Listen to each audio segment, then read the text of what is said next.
how do we want to go about this? I've got plenty to talk about, but my notes are incoherent and scattered. Let's just start somewhere. Okay, very beginning of the movie. First thing that happens. And when you get to the end, finish. Okay, just go ahead and start because there's a lot to talk about. Okay, so there's no coherency. No, I can start this. Okay, start. More like Stark. Yeet. Two things about the same scene. One, the theater he goes to doesn't have a pre-movie thing. Like, when the credits get done in the AMC theater or Cinemarks, it's like, okay, the previews are done. Now enjoy the show. But his theater doesn't do it. Preview ends, Jeremy Renner standing there. I was like, oh, I didn't know he was in another movie. And then he pulls out a bow. I was like, oh, that's a weird coincidence. Wait, no. It's funny, though, because that's the only time I've ever seen that happen. I wonder if it was intentional then, because that's a great way to just screw with your head. It actually was. They didn't do it to AMC, but the AMC does what they want no matter what. AMC's crazy about their previews because they show trailers, and then after the trailers... We're already off subject. They just flash a mini trailer after it to remind you of the trailer you just watched. And it's so bizarre. It's like they ripped them from the internet. Yeah. The only good thing about the AMC is like I really will not turn off my phone if the M&Ms don't remind me to do it. Like that's just the way things are now. Regal didn't show that commercial this time. They showed a different one, and I had an existential crisis. They didn't show any of the literally. Okay, here's what happened with our theater. Oh, it what does was that ours? whole front and center thing where it does all the trivia shit before the movie. Yeah. It immediately cut away from that to the first trailer. They showed 3 trailers, and then after the 3 trailers they showed, they segued into the actual movie, which is so weird because I'm not used to that. They're trying to cut down the runtime. That movie's already way too long. That's a good point. Yeah, it's a really long movie.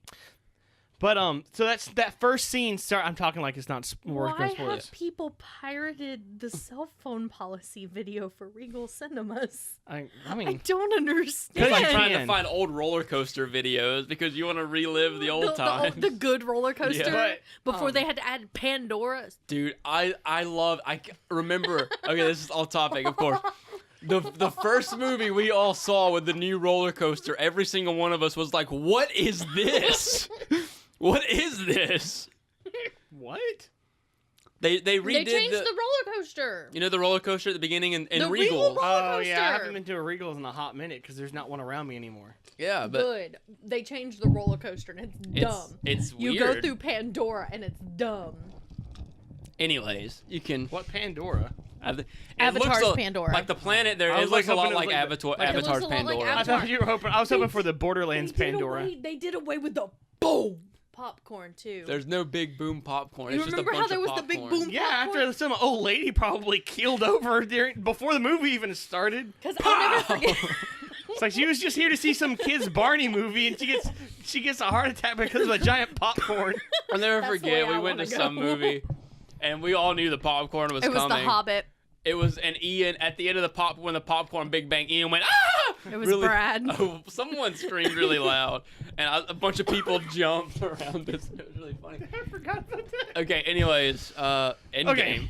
And No yeah, more roller That scene. coaster. Okay, I started panicking with the Hawkeye thing because it was like in my head.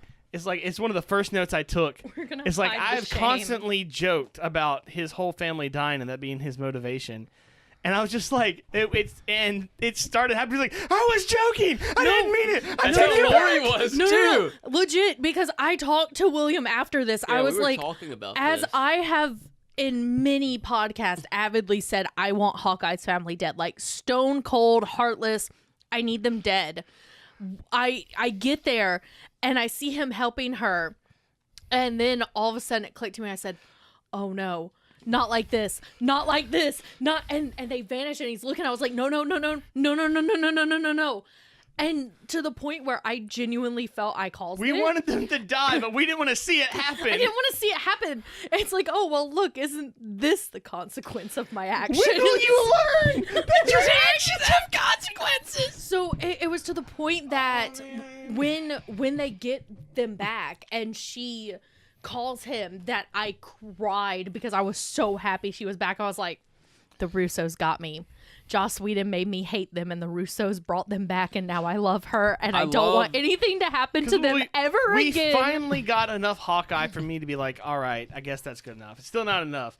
Him with the sword is pretty sweet. Him using them both of them towards the end of the movie is great. I needed like I was just ready for him to like just shoot the sword when he ran out of arrows, but it never happened. He has the greatest. He has the greatest line of dialogue in the whole movie, where he was like, "Half the population went away except for you. They got Thanos. You get me." Oh, yeah, That part was so badass. He was And so then, cool. but yeah, I love how they handle that, and that you don't see them get dusted, but you can see the dust particles in Yeah. the air.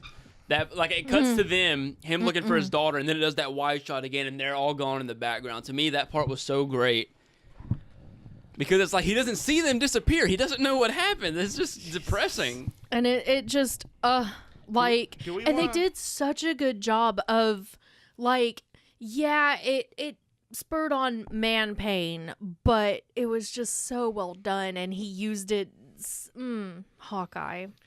And then he got a tattoo. Like A+. Why is Good man pain job. such a big deal now? Well- Is that a new thing? Well, no, Did I it's miss- a big thing about the What? fact that in a lot of movies, female characters are killed to further on the man's motivation. Yeah. Okay. It's makes a whole sense. thing of female characters being used as a plot device. You kill them off, man pain, the man does this. Is that why Peppermint was so much fun? It's the exact That's opposite. like every Probably. Bond movie. I mean, That's it's a the one lot thing of that movies. worries me about the new Bond movie. Is the thing about the Bond movie is the Bond movies are known for the tropes they created for themselves, and they keep up with that because that's just a James Bond trope. Yeah. So I feel like the new Bond movie is gonna get a lot of criticism for continuing on the trope that it started. And Well, is now, I mean, that's true, but also some of the new Bond movies, the new each new James Bond sort of creates his own tropes along the way too, so it may not be that bad. yeah, I don't know. I guess we'll see. But I haven't even seen anything after Casino Royale. I don't think I've ever seen a Bond movie in my life. I've only seen a Casino couple. Royale's okay. You can watch that one. I don't. I've only wouldn't seen a few suggest of the other them. ones, unless you just want to see what is it? Diamonds Are Forever. I think this Guy Pearce is the bad guy. Never mind. I feel I know who that is. He's the bad guy in Iron Man 3. He's, what's his face in Count of Monte Cristo. You know, I don't But, think I've ever seen that movie. That's a good movie. I want to Anyways, see it. Do we want to go through emails? Were we going to do emails first? We could Yeah. do emails first because We- that'll be a good kickoff point. Okay, so Oh, we got man. two. So what I can do is I'll read the first one that we got. Because I have notes talking about the funny things that happened the second time I saw it, but I don't really have any notes about the actual movie. Well, actually, I have a couple, but we'll get into those. So There's a whole bunch of stuff to talk about in the last fight scene, and we'll get to that. So we got two emails. I'll read the first one that came through first. They didn't leave a name, but they did leave a very great picture of a fat Yoshi. Yeah, Chunky Yoshi shall be Chonky Yoshi. Very important. Him's a big boy. So it goes, I settled my thoughts on Endgame for a few days, and the more I think about it, the more disappointed I am. It was a really intense first watch, but I typically judge a movie on how much I can rewatch it. It's a long movie. I feel it's too long, but I also can't think of any bits to really cut. It starts out well, but the time heist just wasn't what I was really expecting. That would be interesting. I guess we'll just go point by point. That is an interesting thing to see later. However, I saw it twice and fully enjoyed it both times, but I'm still Same. on the hype Yeah. train, so maybe later on down the line. I mean, I live on the hype train. Granted, and so, I'm one of those people that it's not going to bother me. It's a 3-hour movie, but I wonder how normal people, because that's definitely not normal. How normal people feel about it. yeah. That's a valid concern. But then again, it was either that or make two movies when the first movie has literally zero fight scene. Well, one fight scene, and then the second movie is just no plot, all fight. No plot. it would literally just be let's split the Hobbit movies from 2 movies to 3 movies again. Yeah. I thought he was about to split the Hobbit movies into different movies. I was like, there was a reason for that. And he's like, 2 into 3. He's like, okay, that's actually a legitimate point. They didn't need to be 3. I feel like they did need to be 2 with the way they did it. But Yeah. Anyway, See, okay, it goes- continue. It goes on That's to the say, whole I was point. finding myself to be pretty bored during it and was ultimately squirming just to get to the third act, which was really neat. The whole battle was highly satisfying except for the ending. I get why Tony made the ultimate sacrifice and did the snap, but I feel like it should have been Cap's ending or both. I disagree, but since I'm reading, I'm going to keep reading really quick because they go on for a few more points about it. I get a big part of Cap's development in Winter Soldier and Civil War was coming to terms with everything and eventually moving forth without Peggy. I don't believe for a second that Cap I have watched all these years would just time travel back to be with Peggy and just retire and grow old, never fighting again. Cap should have made the sacrifice and Tony retired to be a Nick Fury and fund the Avengers while being a dad. Two things. He hit it already in the last podcast. The biggest thing about why that didn't happen, there were children watching this movie. Yeah. That would have been the perfect tragic ending, and it would have been way too much for a lot of people to handle. I agree completely, kind of. It would have been the perfect tragic ending for that to happen. But one, that's just not what Marvel movies are. We had one tragic ending before this, and like we were talking about before, they undermined it with a bunch of jokes so you didn't just die. Yeah. Two, if they're doing Dark Avengers, Tony's got to die. He just can't be alive for the Dark Avengers to happen. Yeah. I've kind of cheated because I have talked to William a good bit about this movie because I needed someone to like scream about this movie with. And it's like in my head, the way that Tony Stark's character has been done through pretty much, and I say from the first Avengers movie because I don't remember Iron Man 1, I don't remember Iron Man 2. So, but from literally then on, Tony suffers from, I wouldn't really call it survivor's guilt, but almost survivor. Kind of.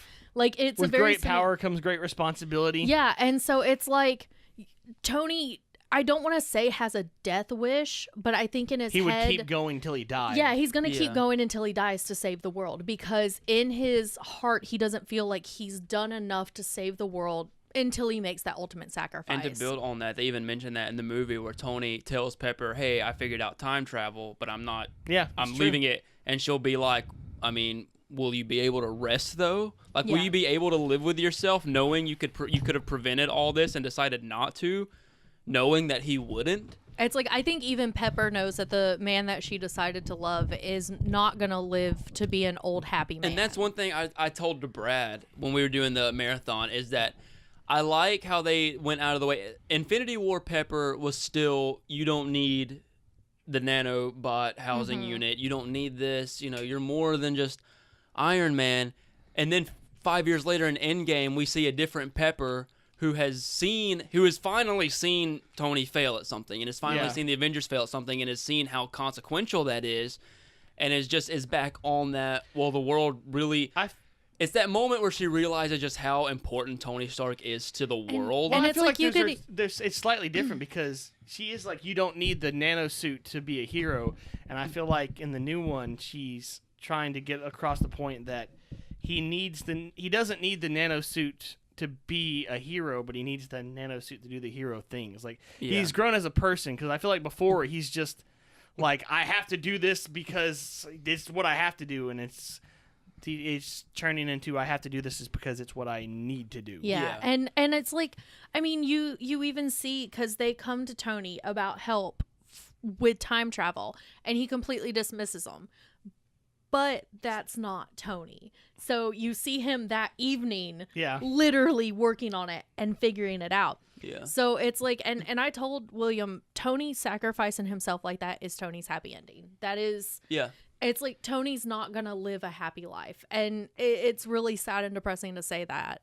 But that's the harsh truth of it. That really is, especially with MCU like, Tony as Cap opposed to had comic a chance Tony. to live a happy life. Cap knows what he's, he's got that and everything. It's like he doesn't have that need to have to sacrifice his life. He will, no problems, no questions asked, but you didn't need that from his character. I just wanted him to be happy. Another thing I want to add on to his issue with that as well is he says, or she, whoever this is, I don't know who this. They say that it was me. A big part this. of Cap's development through Thanks, Winter Soldier, Civil War, and even Age of Ultron, is Cap coming to terms with his new life. And it's just one of those things I want to add on to his issue with that as well is he says that A big part of Cap's development through Winter Soldier, Civil War, and even Age of Ultron, is Cap coming to terms with his new life. And it's just one of those things I want to add on to his issue with that as well is he says that A big part of Cap's development through Winter Soldier, Civil War, and even Age of Ultron, is Cap coming to terms with his new life. But the only reason why he comes to term with his new life is because there's nothing else for him out there. Mm-hmm. He's a man out of time who uses his time to fight because he has nothing else to go to. He has no family. The only thing he has is the Avengers. Mm-hmm. Fighting as Captain America is the only thing he has left. And so he just adapts to that. Yeah. But even like he says at the beginning of Endgame, people move on, but not us. One thing I and there's no proof, but he's like, I didn't want to do anything, I'm done in Endgame. And then he comes back, he's like, turns out resentment is a toxic thing. Mm-hmm. And the first time I watched it, I thought he was talking about Captain America, but I think he was talking about him resenting himself. Mm-hmm. And that's the only reason he stopped being Tony, is because he started to hate hates himself. Tony Stark as much as Tony Stark.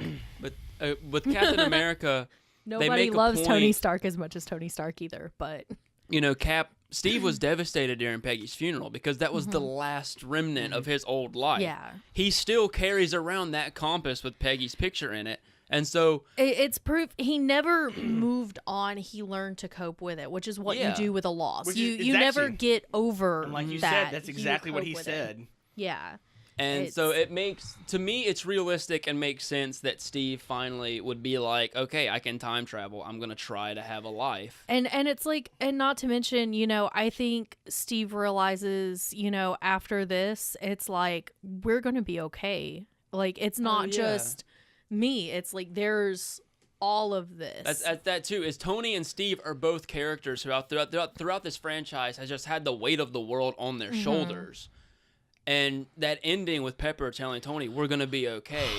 And Cap seeing all these heroes and realizing, there's more of us out there. Me and Tony don't always have to be the parents of the group. And then passing the shield on to Sam and... I loved it. But it's just, to me, like, I was always on that camp of Cap dying and Tony being the one to retire. But after seeing the movie and even doing the marathon and rewatching everything, it just, to me, in the MCU, it makes more sense. The amount ending of they times pick. we have watched Tony try and sacrifice himself, it kind of built up to, It's true. He's gonna, it's like no questions asked. He literally flew that bomb right into the hole in the sky in New York. No questions asked. He, at the beginning of Endgame, he's on that ship, and he's like, when I drift off, I'll think of you. We're seeing a Tony who's not really scared of death at all. Like, he's just kind of accepted it. And so I think by the time we actually see him in that fight for the end game, it's like he knows. He's like, Sucks I for have his to do daughter, this. though. But adding on to that, I don't want to say that whoever this is wrong. Mm-hmm. No, Because absolutely not. everyone has their own interpretation Oh, of 100%. things, and everything has their own way of looking at things. Fantastically tragic ending had it did happen I think that I would way. have cried a lot But harder. in my Oh, yeah, personal I absolutely. think opinion, seeing Cap die would have hurt me a lot more than seeing Tony die. yeah, based on what I've seen and based on how they've developed the characters in the MCU, I do feel like the endings they chose were the appropriate endings for this For the MCU, particular most situation. definitely, Yeah. Let's see. So they go on saying, I don't like how the world ended up either. The Snap people are brought back, but 5 years later, as if they were just taking a nap. But what of those that moved on in those 5 years and then all of a sudden had their families or loved ones back? Talked about screwed up. I can't stop thinking about that. I was also extremely unhappy with how Captain Marvel was handled. Every scene she had was top notch. But after seeing her solo movie, I was so excited to see more of her. However, she got like 5 minutes of screen time. I wanted and expected more, especially with Infinity War post-credit scenes making out like she was the massive missing link. She deserves so much more. I agree with that a lot. And I want to real quick. I want to go back to the whole 5 years later thing. I can answer that easy peasy. It's one of the things I have in my notes actually for it. One, to avoid weird time discombobulation stuff that they have to explain in the plot. Two, because Tony said so, and he had keys to the time traveling ship. It was Basically- he did not want to lose his daughter, and they couldn't do it without him. So Yeah. that's the way it had The to be way done. time Yeah. travel works here, anyways, you wouldn't have been able to redo the past. Yeah, that's Yeah. true. So apparently. that's another I point. don't really get how Well, time travel works and in you've this, actually, but I'm gonna agree with you. well, they talked about it because at the end of it, you see Peter reunite with his friend, yeah. and the Russos confirmed that both him and his friend had been dusted. Oh, I didn't know that. That actually makes it So less sad. they're coming back. They're their self 5 years ago. All their friends are graduated now, which Oh, I want to yeah. see how that's going to Didn't play even out. think about that. Everyone they- they know has been graduated now, and so here they are.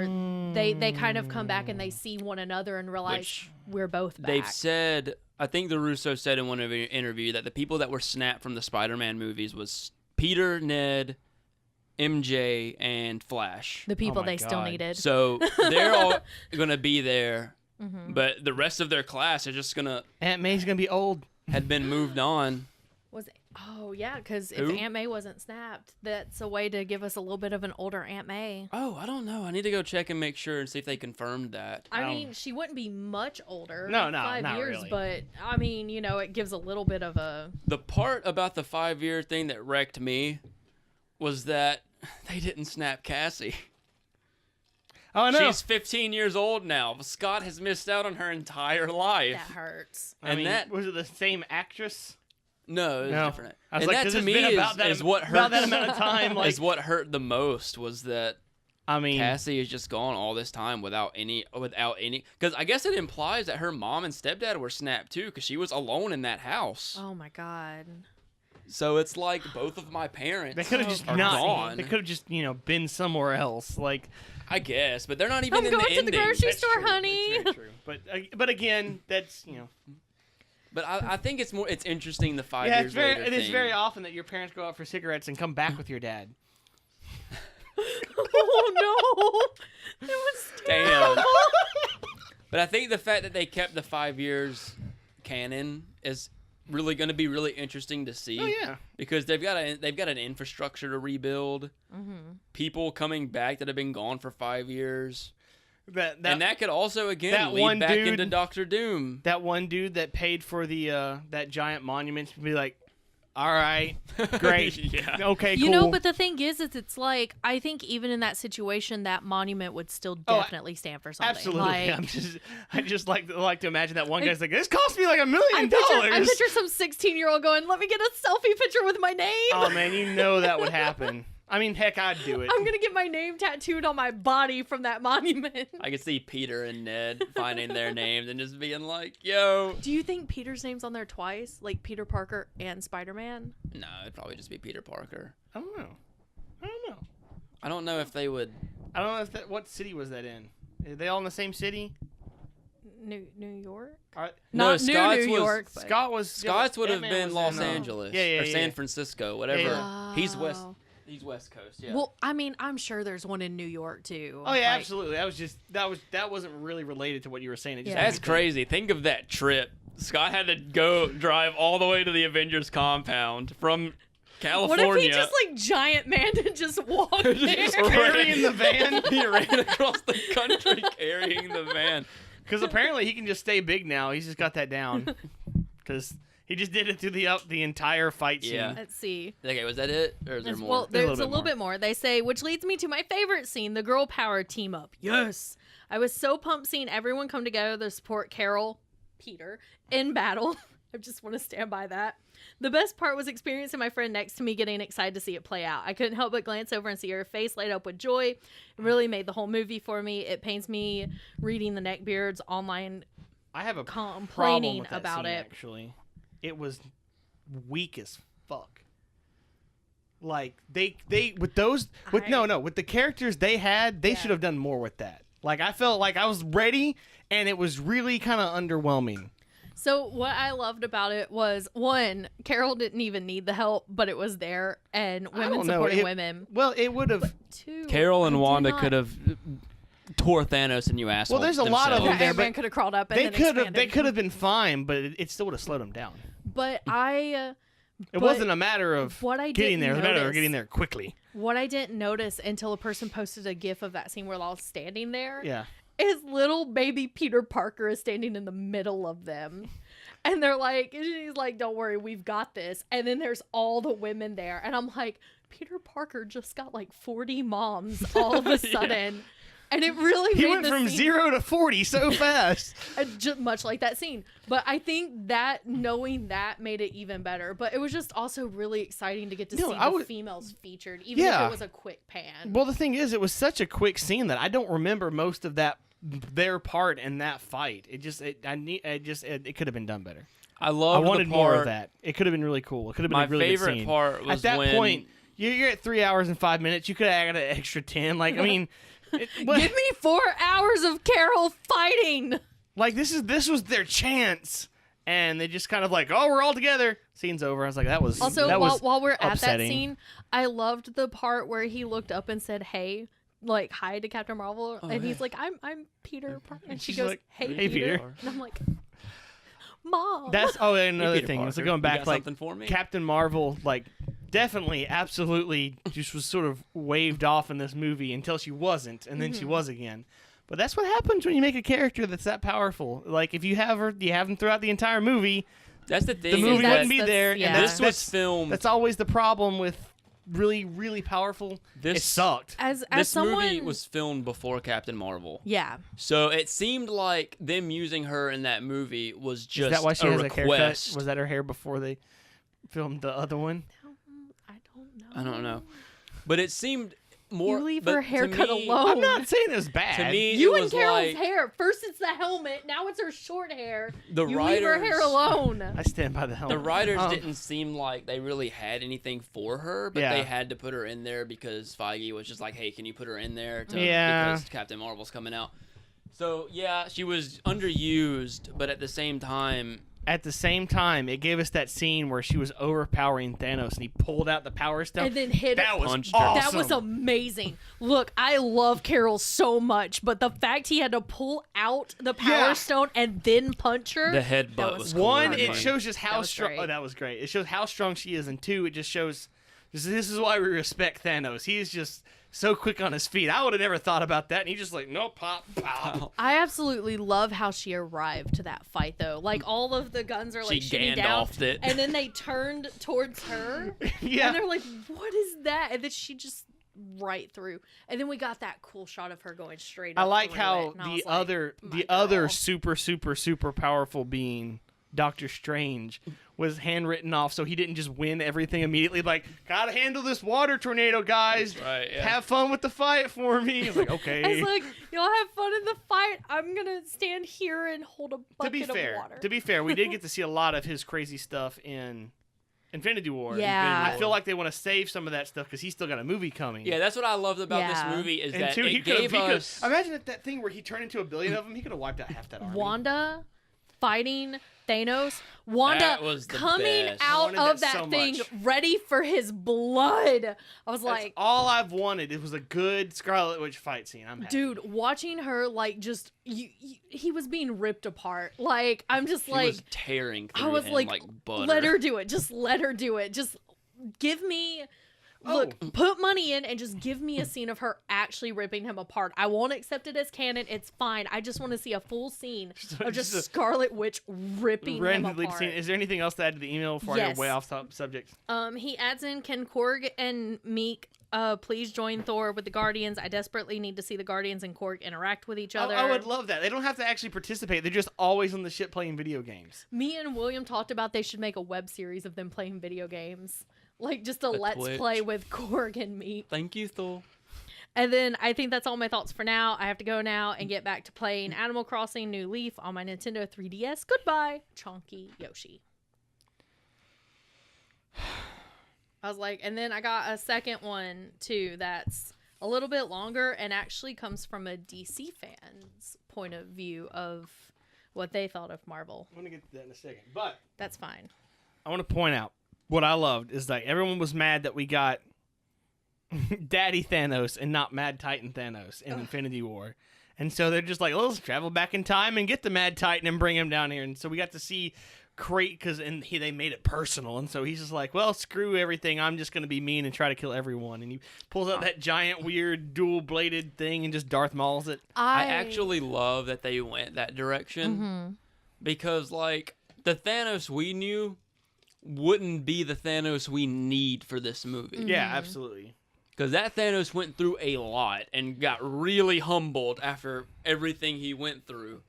So them pulling warmongering 2014 Thanos and bringing him here was like the perfect way to go. And my favorite thing was, we got, and I guess I'll just call him Daddy Thanos. So Daddy Thanos. I really regret making that joke now. So Daddy Thanos, did all this. He's like, my job's complete. I'm injured. Watch me cook some food with this weird, like, spiky thing and everything. He could have had a cooking show, Daddy Thanos in the garden.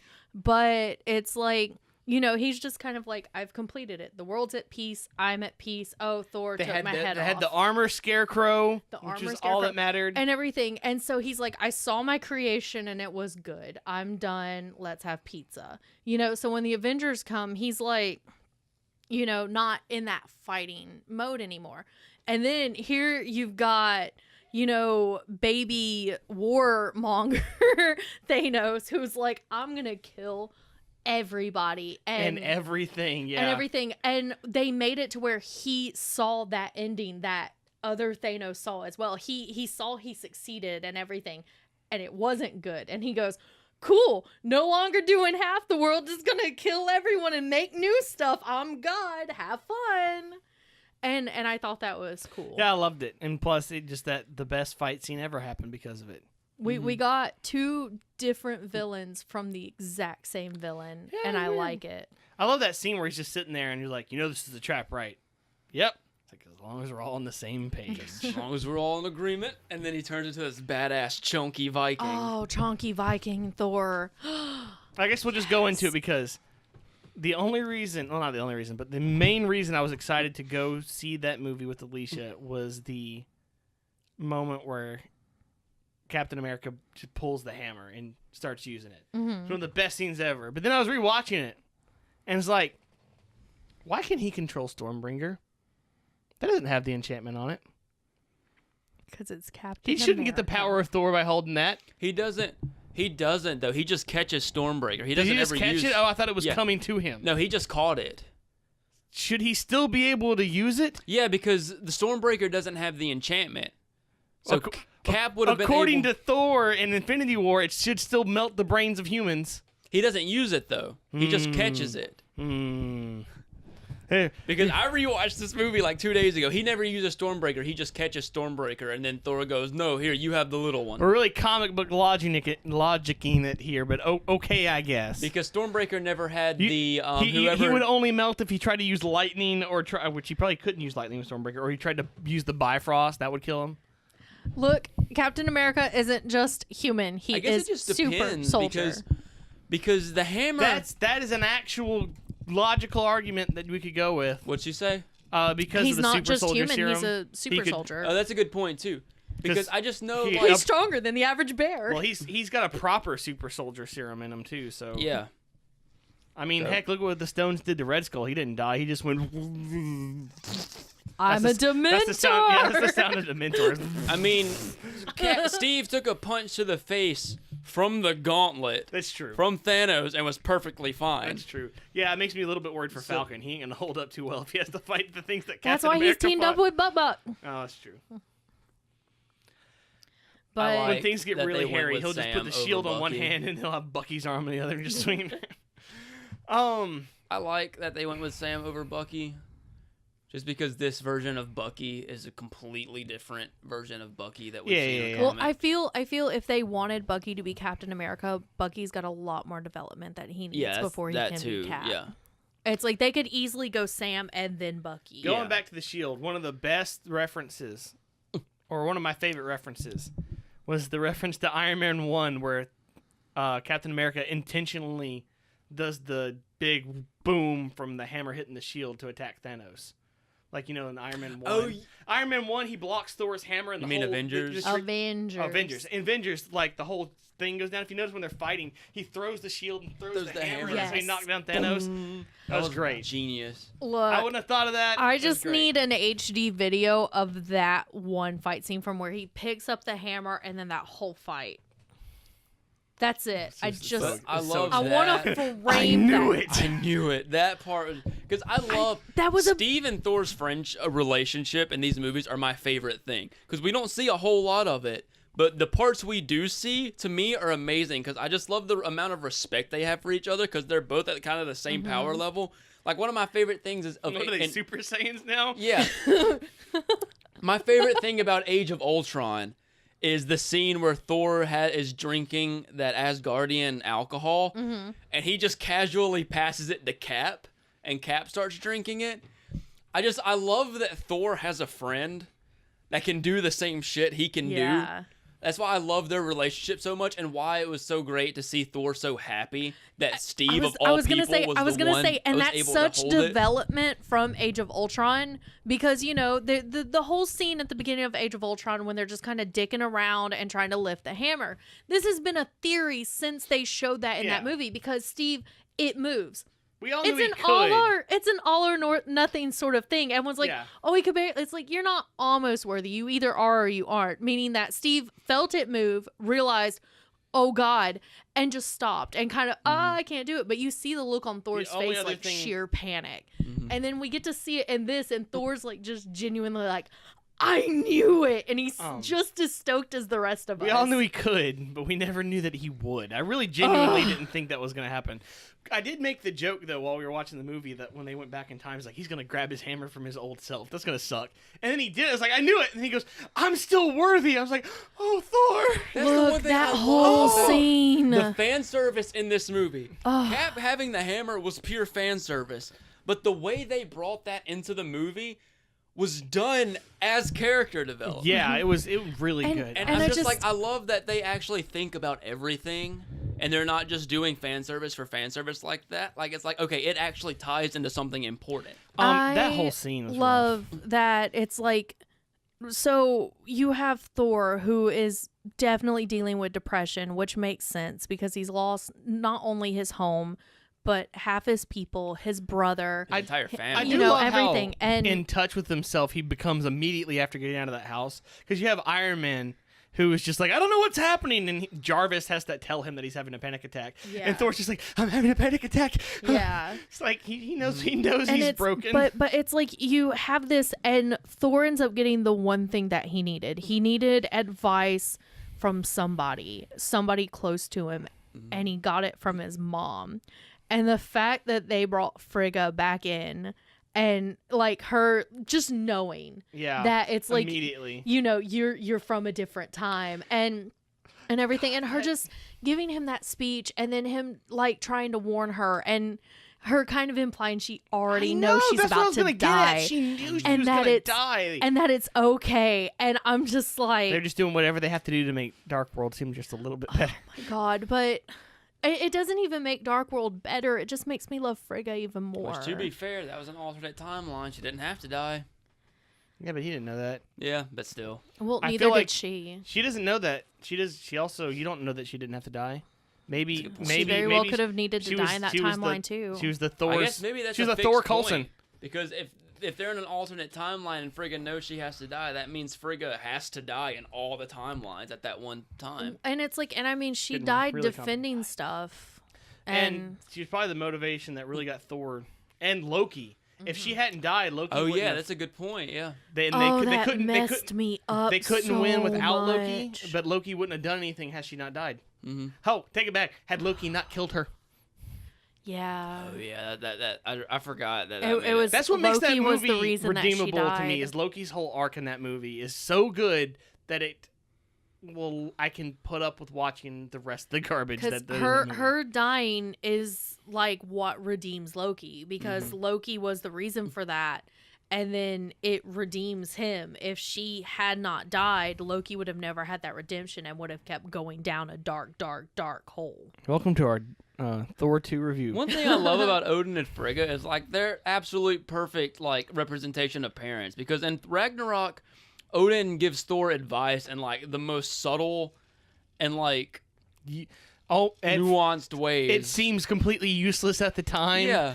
But then you're like, oh, okay. Like his whole thing about like teaching Thor that you're more than just your weapon was just, are you Thor, god of hammers? I still want to see God of Hammers. And then you get I like to imagine that we made this joke in the marathon. I like to imagine he's like not the god like hammer like Thor, but like just regular hammers, and they just like rains hammers down.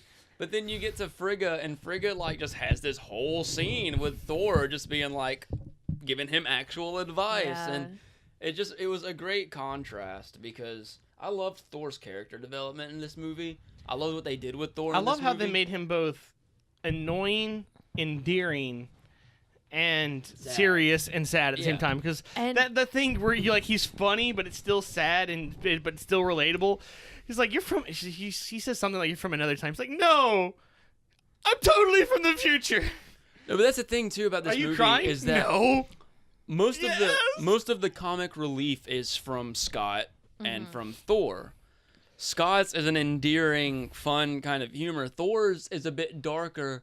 But the thing is about Thor is that Thor's isn't played completely for comedic purposes. It's actually done like realistically. One might say perfectly balanced. Perfectly balanced. As all things should be. And it's great that for kids, I make myself laugh. and that's one thing again going back to think that for kids and adults. For kids, you can just be like, oh, Thor's just a funny drunk guy. But for adults, it's just like, oh shit, this is it's real. like ow, that hits a bit close to home because I'm like, I look at Thor and I'm, he's eating he's eating away his emotions. He's fat, he's depressed, and having panic attacks and using humor.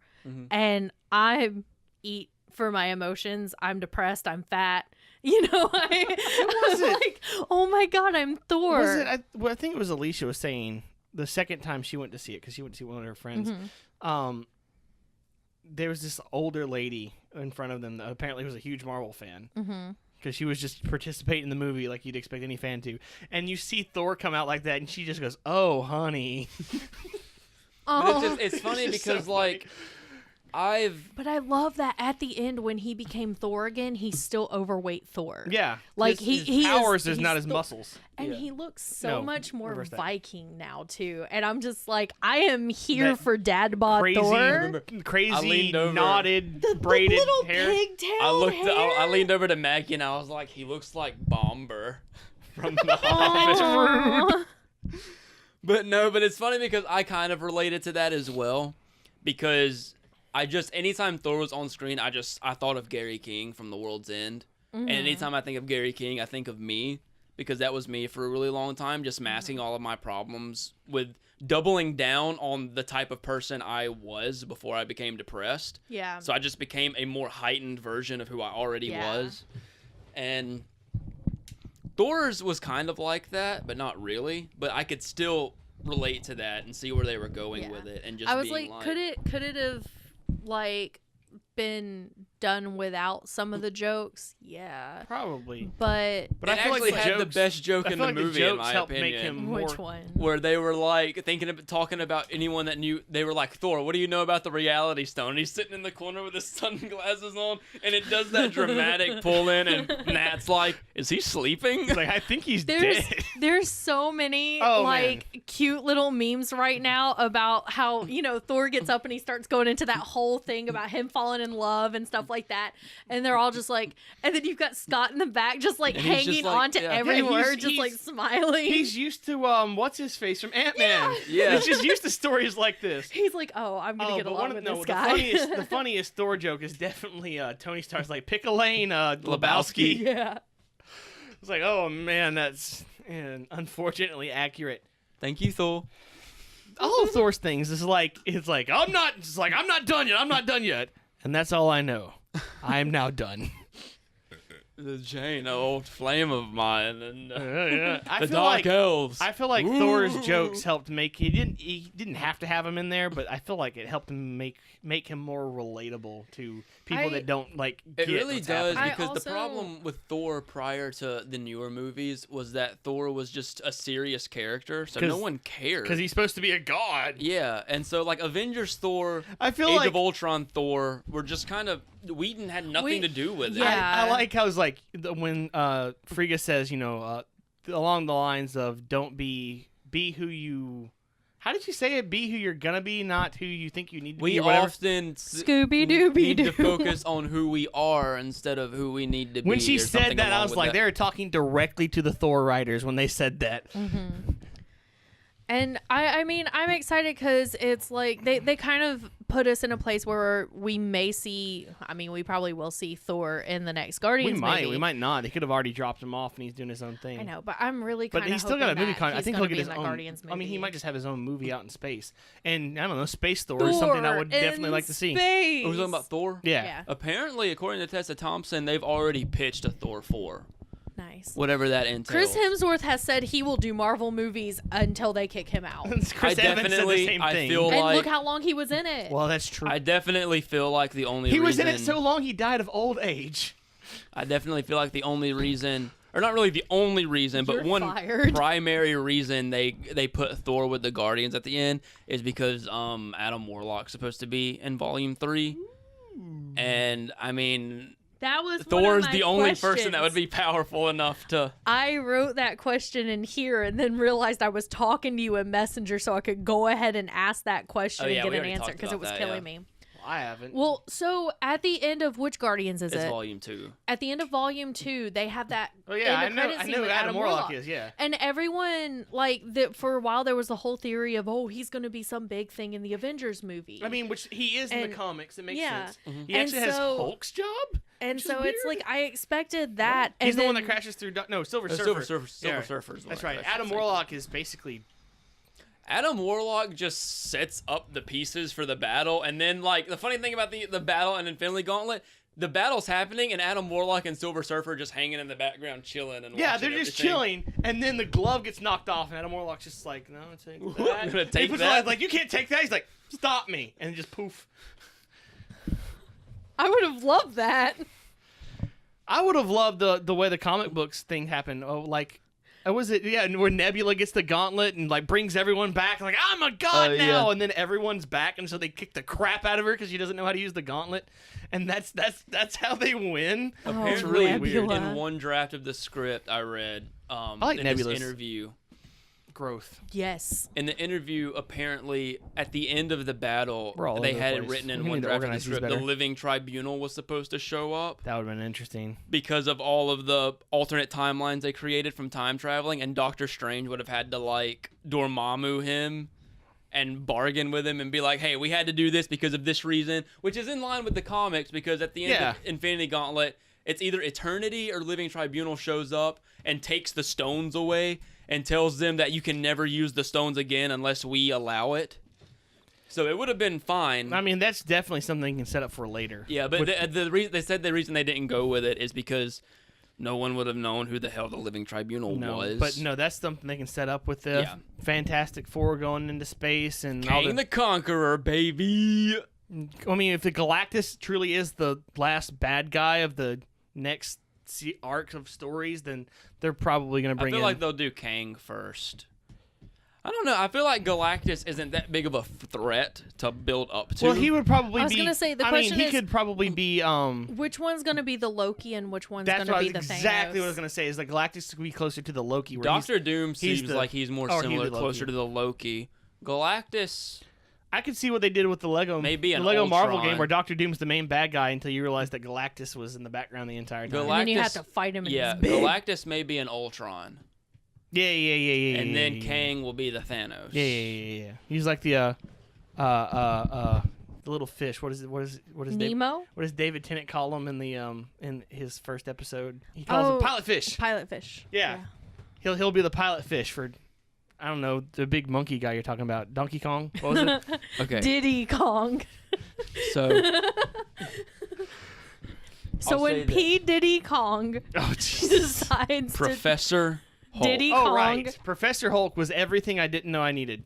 So people left the theater calling him Daddy Hulk. And so you're welcome for that. You fucking fans just ruin everything. Yeah. for the Professor rest Hulk. of I us. was Yeah, wondering we if they were do. ever going to do Professor Hulk, and I don't know why it didn't occur to me that that's what they were going to do when Hulk didn't want to.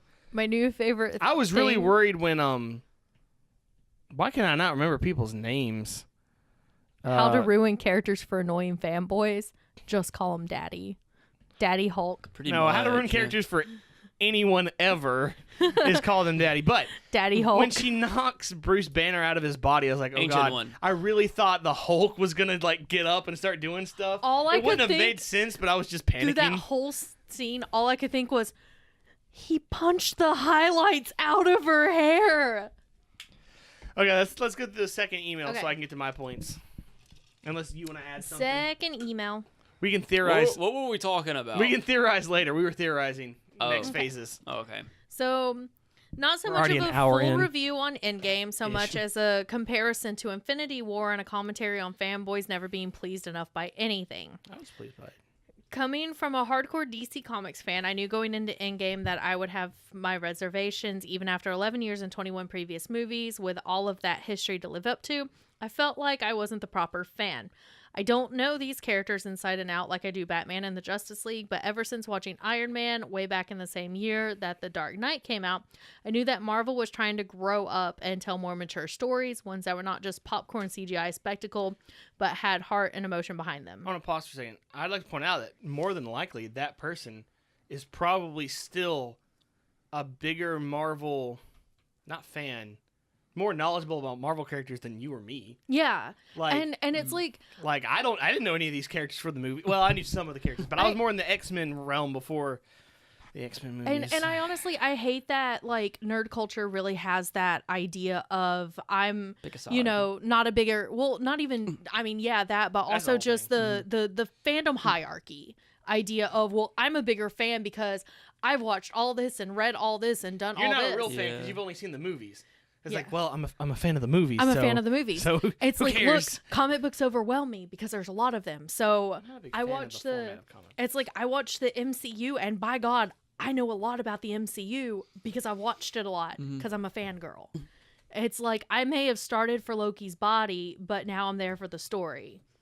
You know, and in my age, I've become very And unapologetic in the that fact is that that's gonna be the title of this episode. I started for Loki's body. I love it. But I mean, as I've got older, I've just become very unapologetic in my Yeah. way of being a fan. Yeah.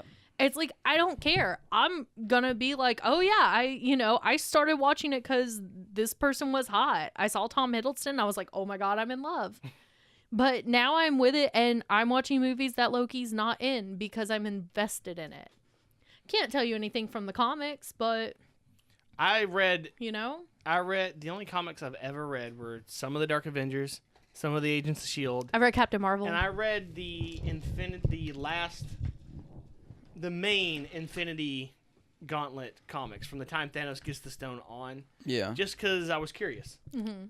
I mean, it's not like those I- were anything like the movie and good. Cause I've One thing- read a couple of Captain Marvel and got really excited because out of my group, I was one of the only ones that knew that Goose was a Flerken, and I've never felt that sense of pride of knowing something that like no one else in my circle knew, and I was like, oh, who workshopped that name? Dr. Seuss? what Goose? Flerken? Flerken. No. No, but one Flerken thing sounds like a Swedish shot. Flerken. one thing that's bothered me lately about the whole fans of certain things is that I hate lately because the movies are its own thing. It does its own thing. It Universe like 9999999 something like that. it does versions of stories the comic book's done, but it's different. It doesn't have to match up. It doesn't have to be perfect. Much like a book being turned to a movie. Yeah. It's different. Yeah, it's different. And Or one them- thing or comic books lately, restarting their own universe. one It's thing different. lately that I've hated is the mentality of you're in your group. And there's always, like, in your group, there's the people like the movies, people like the comics. There's always that one time where it was like, oh, well, that's not how it happened in the comics. Well, it's how it happened in the movie. That's so what it's canon irritates in me the because it's like they're two MCU. separate things. Like, one, it's okay to talk about how the comics did it differently. Oh, most definitely. Like, that's fine. That's a good open conversation where they can be like, well, in the comics, they did it this way, so I'm curious as to how they're going And to resolve it in this I way. could even see people saying, like, I think the way they did it in the comics would have worked better in the movie. Because I've definitely seen instances of that. Oh, yeah. And vice versa. And that's fine, but, like, the mentality of, I don't like this because in the comics it was like It's this, different. or in the comics this character did this, not this character, bothers me because it's like, it's not supposed to be a direct adaptation. And I'm glad that it's not a direct adaptation because it gives me something to anticipate. Yeah. Like, if they just did Civil War as Civil War, I would be like, I know what's going to happen. And no, it's such a weird realm of theorizing because, like, other things you're theorizing based off of the knowledge you have. And in this thing, we have to theorize based off of the knowledge we have and knowledge of alternate universes where it's already happened. And it's more fun that way. I'm not saying this guy is that guy, but like I've seen it very rarely. I've seen it where people have just kind of been like, "Oh, well, it wasn't like the comic, so I don't know what to think about it." Yeah, we got off subject, but Well, let's see. He goes on to say, every single second of runtime that has been filmed culminated in a grand triumph of heroes versus villains in the final battle of Endgame. This was the pressure cooker moment that Marvel Studios was hoping for, somehow distilling every character motivation, every tear, every fist-pumping scene down to a final showdown with Thanos. And by the gods, they pulled it off flawlessly. Giant Ant-Man punch, like those things. Leviathan. Yeah, we have like all the last half of Avengers 1 is like, these things are impossible to kill, and Ant-Man's just like, I'm gonna punch it. Real quick before we move on, I want to talk about that. Ant-Man went Hulk before Hulk went Hulk in this movie. That scene. There's one scene right at the beginning of that battle where all that happens. It's one continuous shot that starts with everyone charging into battle, and so you get this wide shot of all of the MCU characters running on the ground and flying through the air. So I've rewatched this scene multiple times on YouTube. So much happens. When the fight starts, you see Cap throw the hammer at someone. You see Thor slam Stormbreaker into the ground and take out this entire line of enemies with the lightning. You see Pepper completely obliterate this one dude. Dude, the first time I completely missed that she showed up. I was like, who the fuck is that third Iron Man? It was a long time before I figured it out, too. It's like, dude, War Machine's figure got hot I was quick. like, who is that thing? Because at first I thought it was Wasp. Like, why is Wasp's suit so weird? And then Wasp was there. It's like, who is this? And it wasn't until the scene where like all the females show up in her mask. It was like, oh. But it's like, it's one big 20-second long continuous shot. And in that shot, you get Ant-Man punching the Leviathan out of the sky. Valkyrie shows up and does something cool. You see Pegasus. Drax stab Cole Obsidian in the back, and Korg knock the shit out of him with a stick. And then it ends in this glorious 360 shot of Pepper and Tony back to back in Iron Man costumes, blasting ships out of the sky. Costumes, not suits. Costumes. Costumes. It's just, that Ant-Man punching the Leviathan, that was the moment that I was so hyped that I screamed, "Oh, damn," out loud. They're in in theater costumes. That- They're here for trick that or 360 treats, and they're all scene. out of treats. There was so much happening. That 360 scene was the first time I saw her, and I was like, "Who the heck is this? She got the lasers coming out everywhere. What? Like, why does Tony not?" I just assumed it was like that was the sensory overload, because I was freaking out and There's crying so because much going everyone on, was yeah. showing back up in the portal. He got to say Avengers Assemble. You see everyone running into battle. Perfect use of On Your Left. Yes. Alicia, I have a story with Alicia because Alicia went with someone that hadn't seen the Marvel movies but kind of knew what happened, and so he's like, he says whatever, like Steve, and she's like, who is that? And Alicia goes, that's Falcon. It's like, but Falcon was snapped. It's like, yeah. Oh! It's like it started coming in. I was like, oh my god, it's happening. It's because you knew everyone was coming back. Like, you just knew it. And so Honestly, you're like, it's happening. And then you hear the On Your Left, and you're like, I knew everyone was coming back, but it didn't occur to me. I don't know why. I put no thought into this movie. I went in with no theories, no ideas, nothing. And so it didn't even occur to me they're going to have a fight scene with everyone there. And then he said something. I was really confused. And they opened up the portals like, oh, the portals. No, but it was just the portals. And then they all opened like, the portals. the portals. No, but it was great because like it just goes. You get He's overloaded again. Yeah. it just from the moment Thor said. .exe has stopped working.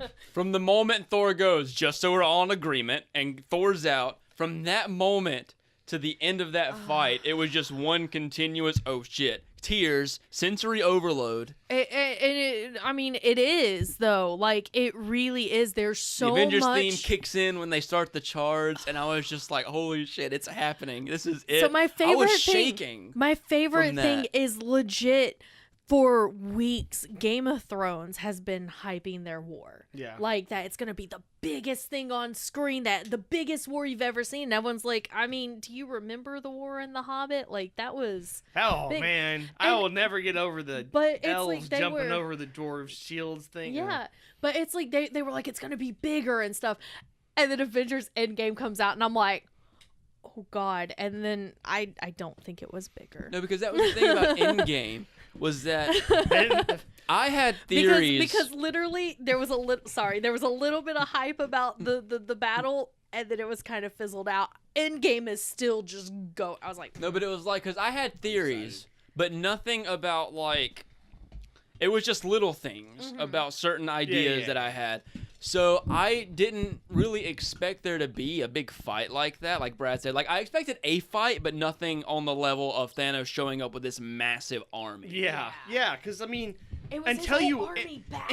until you watch that movie, it wouldn't have even made sense for him showing up with his army. And so when the snapped characters came back, I was like, okay, I'm excited and emotional because I knew this was going to happen first off. But what really got me was that you have the portal, you see Black Panther come through, and then Falcon, and then the other portal opens up, and Doctor Strange and everyone on Titan I comes like how through. he makes the actual portal hand motion I know, I'm loving every this time he says it. And then after that, you hear the Yibambe!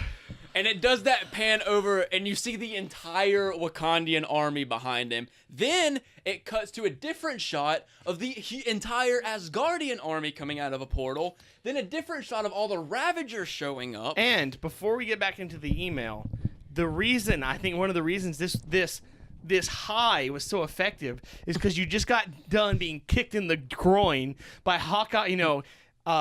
Hawkeye answering the phone with his wife and Ant-Man looking at us like, we did it. Then they all explode and almost die. That was such a good out of way to just- do that, though, because it was this cheerful thing in the darkness. Hopeless. I mean, just the moment, like, I love how it makes no sense that the bullets from that ship would have moved that slow, but it was just fast enough that you panicked and just slow enough that you had time to process and panic before everyone exploded. But the great thing about it, I wasn't expecting the army that they showed up with. You have the sorcerers all showing up, and then the portal's opening up in the sky, and you see the Wakandian jets and fighters come through. Then all the Ravager ships show up. At that point, I was like, "Oh shit, this is happening." On the flip damn. side, because it's older Thanos and not Daddy Thanos, you've got the Chitauri. bad You got guys all back. the Chitauri. Yeah. You got all the Outriders. You have everything. Basically, You have Loki's the people army you literally lost in Infinity War is back too. The only thing that was Yeah. missing was the Nova Corps. And I was like, the second time I went to saw them, I was looking for them Oh. to see if they were actually there. No, they're but they dead, weren't. dead. So that was the only depressing Dead, thing dead. was that They didn't get everyone snapped. They dead. everyone Dead, showed dead. up except for Nova. But They- that's fine. I was like, they can't come back because he's got to come back later. dead. But yeah, it was the shock of seeing every army and every minor character from the past movies come back. Like, I wasn't expecting the Ravagers to show up, but there Yeah. they were. Oh they yeah, were. sure as what fuck wasn't expecting Howard the Duck either. Yeah. But they were there. And it was just like, oh You think shit. they're gonna do that? They make a proper what they kind of alluded to in Guardians. Make a more Ravagers movie, maybe like a one-off. I with don't them. know. Maybe not with those particular characters. I don't know. It's interesting thought. mini but I series. really don't know. Probably. Well, they might set up a character in Maybe a Disney Plus show. Yeah, maybe they'll set up a character in the next Guardians movie, and they'll just use them to. I was actually talking to. Well, We gotta finish I'll this save email this eventually. Yeah. I'll save this for future speculation. Okay, Go ahead. finish the email. We're bad at All this. right. We're just excited. The fight was never going to be another battle. The fight was never going to be another battle at Wakanda like Infinity War. We didn't need to feel every punch, cry at every loss. We didn't have Yeah. the time for intimate character moments That's a after good point, another. actually. No, as the audience, we needed that emotional release in one fell swoop, and somehow in that 45-plus minute fight scene gave it to us in spades. The previous 2 hours and 15 minutes of Endgame already gave us the intimate character moment, something I was surprised Marvel was willing to do. Instead of rushing through moment after moment just to build up to the climax, echoes of Dawn of Justice, anyone? The Russo brothers delivered small moments throughout the film and take their time, deliberately allowing us to live in each character's headspace. I was going to get to the finish of the finish paragraph, but I've just... Okay. You made me lose where I was. Okay, showing us where their minds are at, what they're focused on. This was exactly what was needed since Endgame was the Avengers' story answer to the Thanos tale in Infinity War. Infinity War was almost purely from Thanos' perspective, so the small impacts in the battle at Wakanda make more sense when the two films are viewed as a whole. That's very true. And I just want to say, talking about the small character moments, I remember thinking when I was first watching it, it's like, why are they focusing so much on Black Widow in this movie? And then later I'm like, I get it now. So, also, but the small little moments in it really were great. Like the very beginning, Nebula and Tony. Yeah. That came into play. I wouldn't have thought of that had you not pointed it out. Yeah, I wouldn't have pointed them playing the paper football is why you're so good at fucking Ant-Man. But that's another thing, too. Nebula, in my opinion, has the best character development in this movie Oh, than everyone else. Absolutely. One other detail I and liked the worst is that the scene where it's showing Nat being the leader of the Avengers and talking to everyone, one detail I really liked, her hair's a mess. I was about to say the exact same thing. And she... The red. The red's back, her hair's messy, and she's not wearing makeup, but not wearing makeup. Yeah, like, she's does a little wearing a bit, very natural. But yeah, she looks very natural, and I loved that little and detail she's eating right like what, there. like a peanut butter sandwich. Yeah, she's still got the blonde tips, so she like has just no effort into her hair whatsoever. Her whole conversation right there is just tears welled in her eyes the entire time she's talking. Scarlett Johansson acted her butt I was gonna off say that in this movie. That is probably the best acting I've ever seen from her. That's gonna be her best supporting actress reel right there. That whole scene from beginning to end, because just her hearing about Clint, and you can just see it slowly building up, and then when Rhodey walks away, her just letting it all out. God, that fight scene. Okay, so as much as I need to finish this before we get into more stuff. Yeah, sure. No, I'm just asking. Well, I was gonna say just because we were at Nat. Let's go ahead. And talk about it, I as somebody who really wanted Nat and Clint to be in a relationship, like really bad, seeing them two on screen loving each other in such a strong platonic way was beautiful. I'm like, okay, I don't want them together. Like the bond that they have is like the most beautiful thing. I kind of finally feel what people say about like, why are you shipping the two guys together? They're such great friends. It's beautiful. I'm like, I feel that now. And Nat and Clint, I was like, that was them two looking at each other, having a conversation that most normal people would be, they're about to throw one another over. Yeah. When they're talking and they know each one of them's about to run for that cliff and they're going to have to stop one another. We're talking about different people right now. That whole That's thing. the thing. It's like it is super. Either I don't know if it's difficult. They just want to do it. Don't want to do it for them to have any sort of platonic relationship in any sort of medium, especially so between a male and a female. That's why I thought it was so. They did it so well. It just amazes me that they were able to do it, because I swear every writer is like, oh, they have different genders. I guess that means they love each other. They breathed in the same room. Well, I guess Nat wants the Hulk's dick. And so weird. It's like, and I'm glad in this movie they played off the fact that yes, Bruce does love Nat because it was established in Age of Ultron, blah, blah, blah, blah. But I like that they don't you overdo saw them, it. Yeah, it was a very natural response. They do it very well, yeah. Because he's grieving just as much as Cap is. And that's and neither of them are grieving as hard as Clint did, because he just watched his best friend die. That's Clint telling he failed Thor. At saving her. Yeah. And failed at killing himself. I love the scene with them all mourning her on the gazebo. That was a beautiful scene. Because it is, and the fact that it was just them five that was mourning her, to me, made it even more beautiful. Cap crying. I love that. And I go with... And I love Clint lashing out at Thor. Yeah. That was the most emotion I've seen Jeremy Renner in this movie. Man, It's like, you go back and you talk to him. Man, like, him when he's, like, in the soul stone thing, because, you know, they have that, like, watery moment, and he's, like, sobbing, like, gross cry sobbing. I'm like, oh, Jeremy, this is beautiful. Like, I want to say This something. isn't like man tier crying. This is grief. This That's is one thing. Toby Maguire, Uncle Ben crying. Yes, And this is but one it thing I was love about this perfect. movie is these movies are treated like I like that big emotional moments aren't acted. Yeah. Jeremy cries like a normal person would cry. And even Tony's death is done in a very realistic way. Yeah. There's no final words said. There's no like goodbye moment. There's It's no just, like witty thing and then dead. yeah, it's it's Tony real. slipping away and Pepper doing her best to make it and as peaceful as possible. no, for look him. at me because Yeah. he's so just He's just drifting he's- back and forth. and you're just like, that scene was hard. Like it's such a interesting contrast to other superhero movies where it's like they got to get that final word out, and other the thing is, character I love death moments. Every single one of them acted their butts What? off in this. Like even, and I know you hate Gwyneth Paltrow. Oh yeah, no, I but know. by God, this was probably the best I have a I've joke ever about seen that. Pepper. When you too. first see her in the movie, Alicia like reached out to me and was, "I'm so sorry." But that was funny. But another just emotional moment is Peter freaking out that he's dying, and Oh, her, yeah. her trying to gently move him out of the way Yes. so she can just say one last thing to her Yeah. husband. It was just so like, ah. To me, I like that. How it dare was you make me have feelings with I her in the like- same room? that Cap was there. Cap and Peter were there, but it was Rhodey and Pepper. The that originals. Were, yes, I Yeah. love that it was them two that were there. Yeah. And I'm glad Peter got to say something to him, but like in the end, I love that the two that were by his side was Pepper and Rhodey.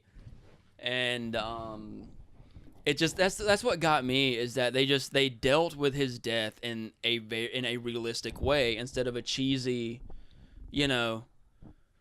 I'm leaving now. Joss Whedon. I mean, they do give him that funeral where he recorded that message, but then again, but that message was also very in Tony's Oh, character. yeah. Oh, absolutely. But just Which the goes actual, back to the fact that Tony knew he wasn't getting out of that battle alive. Yeah. but just the actual death scene itself to me was so realistic, and I gotta give props to Robert Downey Jr. because you can just see the shock in his face. He's in shock. He barely even gets out a last word. Look, I've seen a lot of death scenes in movies, and that one by far is probably one of the hardest ones I've ever had to watch because it was just so real. And even like I go back to Logan when Logan dies at the end of Logan, and to me at the time that was really sad, but it was acted. Like Yeah. Hugh Jackman's a great actor, and it was a Yeah. great scene, but it was a little over the top. Tony's was just so real. Even Yeah. going back before he died, like when he gets the stones and he's trying to say "I am Iron Man" and he can barely do it because He's he struggling. knows that he's about to kill himself. and I mean, it's like he is already dying. Like That's also very true. like yeah. I mean, you've seen what those stones have done to much stronger men than Tony Stark.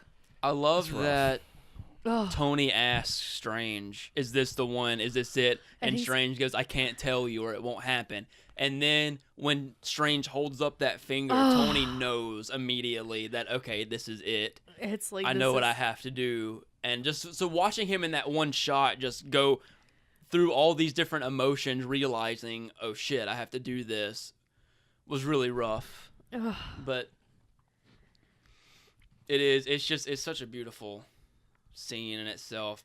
And Nat was one of the characters that I was convinced was gonna make it through. Yeah. right. And How come when her and Hawkeye were going to Vormir, at no point did I think, "Oh, one of these people are about to die"? I was just so in the moment. I When- was like, happy-go-lucky. Look, it didn't click to me what Vormir was, and then when they got there, I thought, "Oh no!" I love how they handle it so well But too, then because you again- don't think about it Because in the they're just moment. making jokes. I bet Rocket didn't have to climb a mountain.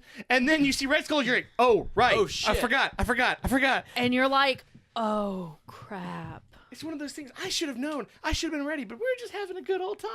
And then freaking CGI burnt man comes up and just. Ugh. No, I love during that whole scene where they're talking and going through and hanging out. Red Skull's just chilling in the background, staring at him the whole time. I mean, he's been there a while. Clint even so. mentions it.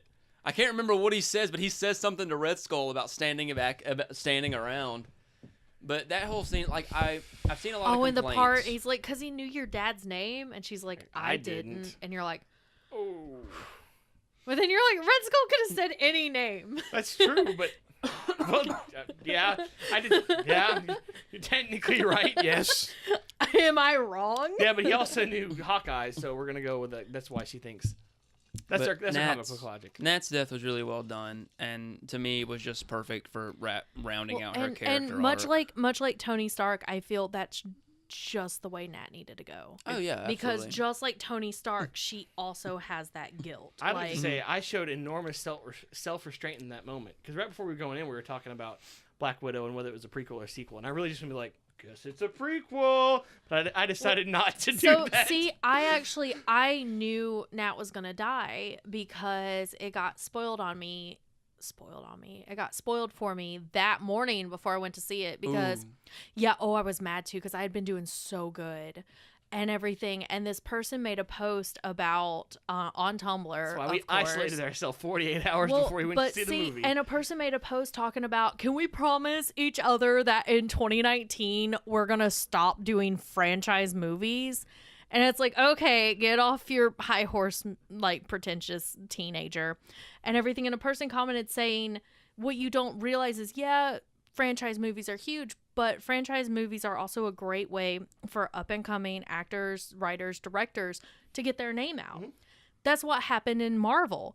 No one knew who Chris Hemsworth, Tom Hiddleston, and these guys were. And now they're huge A-listers. They've been pulling in... Even Robert Downey Jr. was getting to the point of... This was Robert Downey Jr.'s second chance. Like, he was in drugs. He had just come out of that. He was recovering. This was his big second chance. This wouldn't have happened without a franchise and everything. And the person made a beautiful post about this. And a person commented going, Iron Man dies, Black Widow dies, Valkyrie comes back, and just this thing. And I'm like, wow, did that make your dick hard? Like, do you feel better that you didn't have an actual argument, so you just felt the need to... And so... The week, there was a spoiler leak about a week before the movie came out, because someone had got an early screening and made Snapchat videos. I watched it. Yeah. And it didn't spoil the deaths. Mm-hmm. The only thing it spoiled was Fat Thor, and it showed the Avengers Assemble thing, and a few other tiny little things that didn't matter. And then after that, I was like, all right, time to unsubscribe to the spoilers subreddit and just go from there. But I mean, I just on social media. So it's like I was doing. And the thing, I just unsubscribed from the spoiler subreddit and it was fine. But it's like I was doing so good because it's like most of the people I follow are like-minded people, you know, and everything. I immediately unfollowed the person. I don't even know who they were. Obviously, they're not that important in my life. So I'm like, bye-bye. If you think this is funny or cool, I don't need this. So, yeah. Back to the email. All right. It's to that point that I want to bring up a small complaint of my own. Several reviews I have seen have nitpicked the hell out of both the slower moments as well as the final battle of Endgame in comparison to Infinity War. I know that everyone's taste and style is subjective, and that is what makes the film-going experience so amazing, but I feel it's tremendously warped the expectations of fanboys and girls, but mostly boys because they scream and whine the loudest and sadly drown out anyone else's voices among the crowd. We are given an emotional journey to stay with these characters over the first 2 acts, or 4 acts if you see the film as a 5-act structure. So we are primed and ready for the battle at Avengers headquarters. It doesn't need to be a shot-for-shot battle like in Wakanda because there are already emotionally invested due to those intimate moments. Speaking of those moments, some feel that certain ones could have been trimmed down to pace the film better.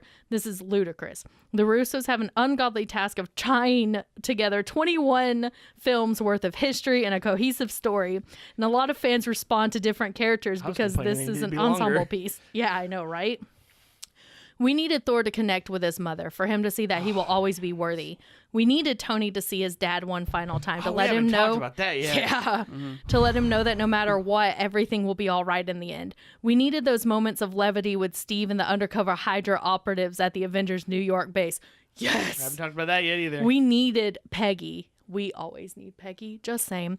We needed Rocket and Nebula, and we really needed Bruce to talk to the Ancient One because it helps the audience further understand the plot. 11 still years, confused. 22 films, all wrapped in one massive story. The Russos didn't have to stretch it out, and it could have been some corporate mandated series of bullet points to get to the final showdown. Again, all the shade thrown at Warner Brothers for what they did to, and Zack Snyder did to Justice League. That was so upsetting.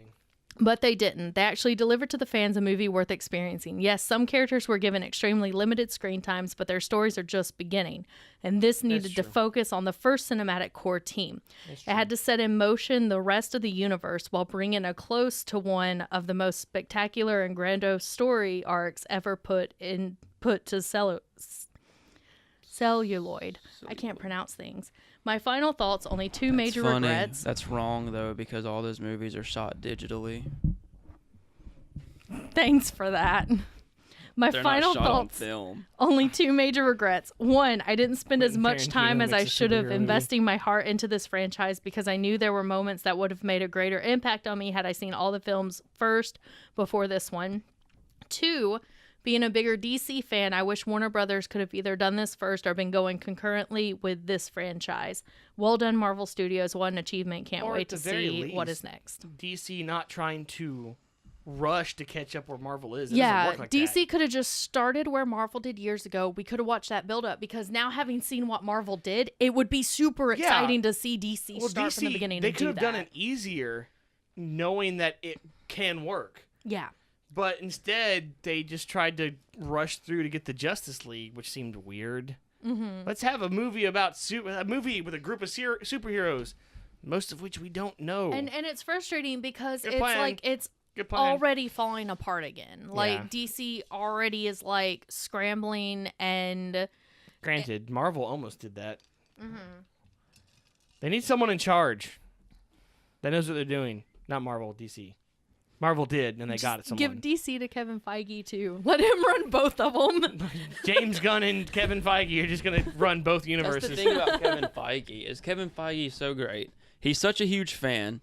Kevin Feige took time out of his schedule, the Andrew Garfield Spider-Man movies, Yeah. to read the scripts for those movies and give them advice for free, just because he cares about these characters so much. And it's like you can tell. Like you can tell that he cares so deeply because this is a franchise that is well taken care of. Mm-hmm. Like, there's you can tell that there's so much structure going on to make sure that things are fitting where it needs to go and moving this direction the way that they need it to move and bringing this in and remember this little quirk here, well, it's actually important up here too. Like, this is a franchise that was created from the heart of a man. I've seen television writers not be able to do something like this in one series of a TV show.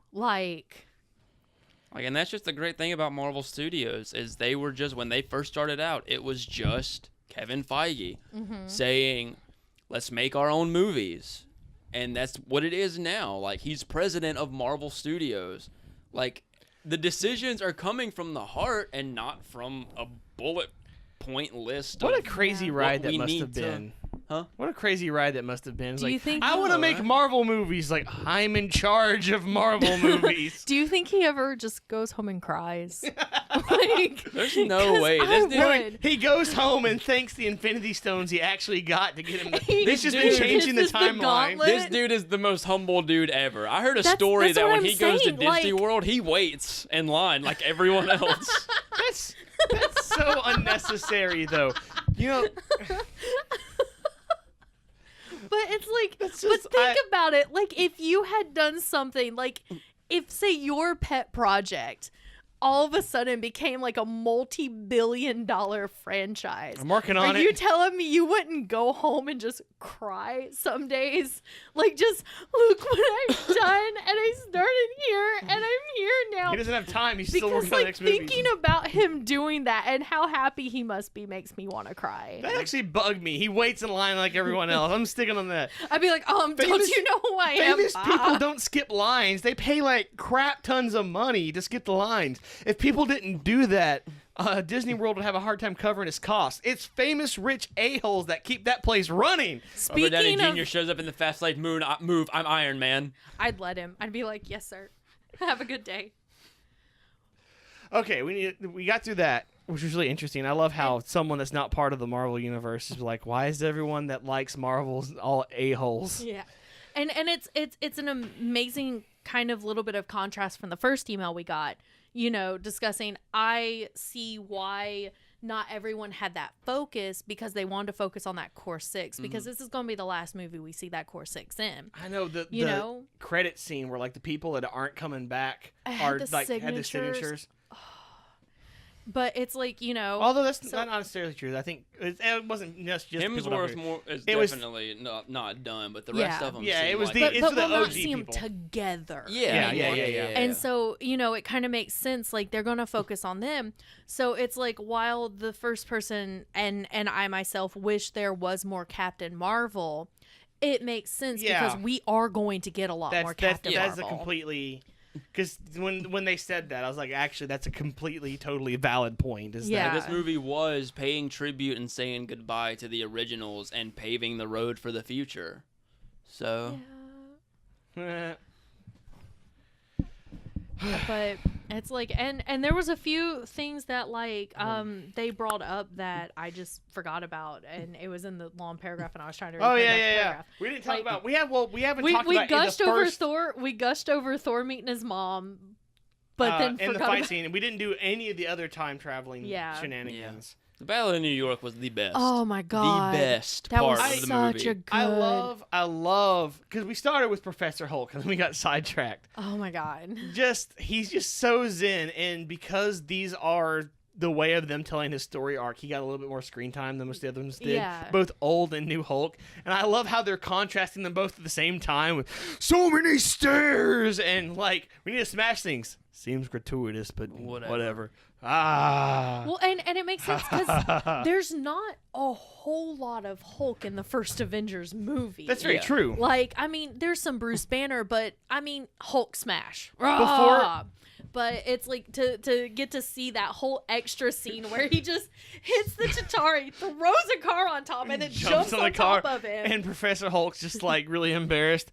Before we go in the time travel shenanigans, I just want to say, the moment they started mentioning time travel, I was annoying Alicia because I couldn't stop laughing.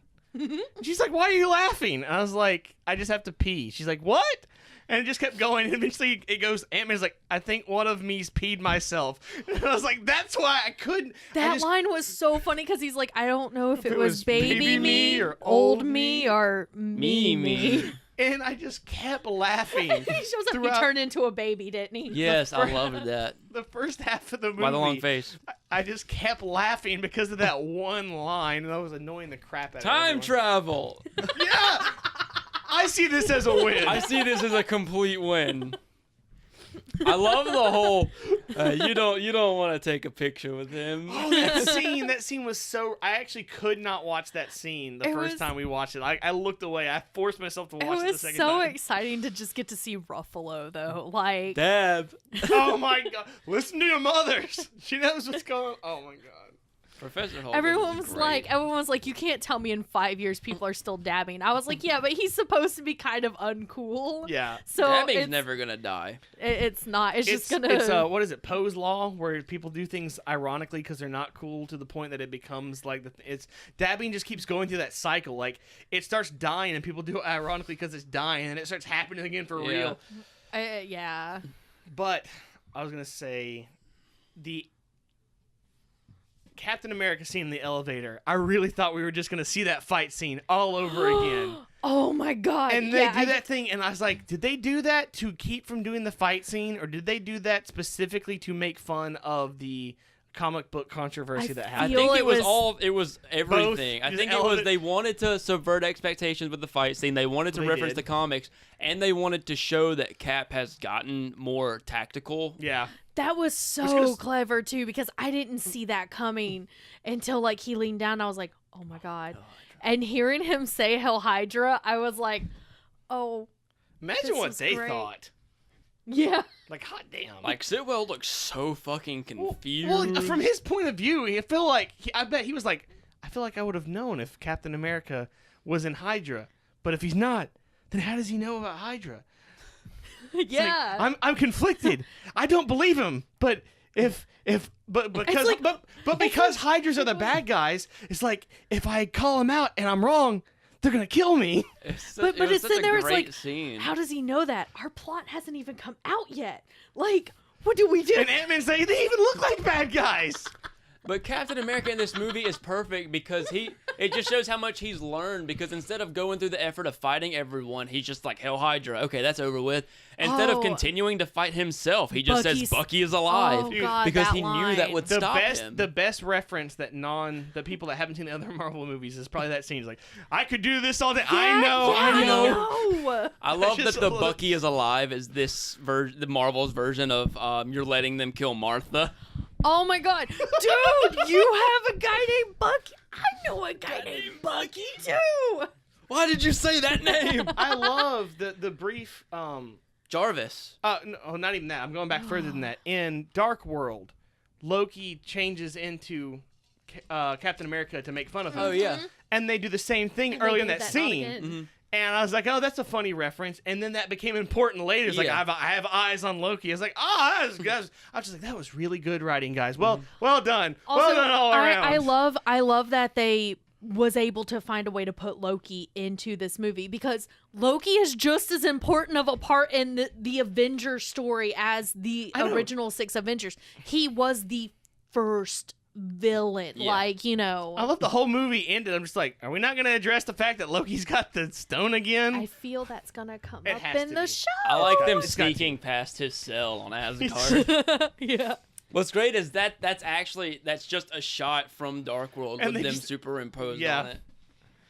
It's like, look, that scene happened and I let out an embarrassing loud audible gasp.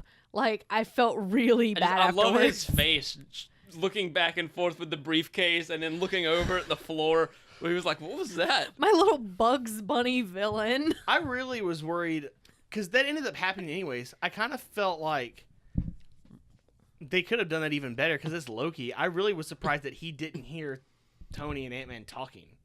Like I expected him to turn around and like look at him and do something. Yeah. But it's also first Avengers Loki. that's true. And he's still probably pretty messed up. Yeah. But oh yeah, that's true. First Avengers Loki was like on the verge of death because of whatever Thanos was doing to him. And, Well, who knows and not what, only who that- knows what happened to him in between. And he was Thor and slammed Avengers. around by the Hulk. Oh yeah, he's probably out of it. I didn't think about that. Yeah. Oh, again, I love how people have constantly poked fun of, in a loving way, the pose scenes in all the movies, and then like as soon as those scenes end, they're very aware that they're doing it. So they're like, all right, we can just pose up a storm later. Yeah. It's the little things, like the one he pointed out. I was like, where are you guys going? To lunch. Then Asgard. They're going to get the shawarma. Yeah. Which I would not have caught had he not said that. I'm not that smart. I thought it was funny because it's just like, where are you going? To lunch, and then Asgard. Which implies that Loki went with them to the shawarma place and they made him sit off in a corner. Yeah. I also like how they're retconning original Thor to be more like Ragnarok Thor in that scene. Like, he hits him with the hammer. He's like, oh, it worked! I had no idea if that was going to work, but it worked! Is Yeah. that Loki? Loki! Which I'm pretty sure Chris Hemsworth is super stoked about getting to do that. Yeah. Because, I mean, I don't know. It just feels like he's enjoying I feel being like, yeah, Thor a as lot an more. actor, he's probably had the best opportunity because he went from a character that made no sense to, like, basically... Because all the other characters were characters that got written to be there, and they all kind of shaped him, especially Iron Man. I guess he's the exception. Yeah. But Chris Hemsworth more or less ended up making Thor as we know Thor now. Yeah. I love the little bit of friendship development we see between Rhodey and Nebula. Yes. I know, that was unexpected. but her coming back to HQ and being like, careful, Rhodey. There's an idiot in your landing zone. Yeah. And then them on Morag, her getting the Power Stone and feeling ashamed of her robot arm and being like, I wasn't always like this. And Roach is just like, hey, me neither, but we work with what we have, yeah. right? Like, I love that they showed that they had kind of connected Well, a bit, it's and somebody Rocket and outside Nebula. of it's someone outside of her family showing her sympathy. I know. And Oh I feel yeah, like they're And treating her like a that's- human being. Yeah, and that's it's the and it's. I feel like it's those little moments that are the difference between her, the old her that's Yeah. betraying everyone. And, Oh my god, and getting to see old Nebula again, just showing how far she's come was a lot. But it's like I think it was you that I was we were talking about how amazing it was that Gamora shaped Nebula into the Nebula. Yeah. we have today. yeah. And then Nebula got to shape the new Gamora into the Gamora that we remember. And I feel like that's going to come up a lot in Volume 3 as well. Nebula without old Nebula's memories, past Nebula, and how, Gamora, and how Yeah. Nebula is going to be the one that's kind of just like helping old Gamora kind of Look what you've transition- done. You have messed up these cupcakes. transition back into the Gamora that helped her in Volume 2. yeah, that's gonna be Also, this interesting. implies that Nebula would have dated Groot because But Drax wasn't an because option. Drax wasn't Or an Rocket. option, but apparently because Nebula was like it was either him or a tree, and it's like ooh, Nebula's got the hots for a tree.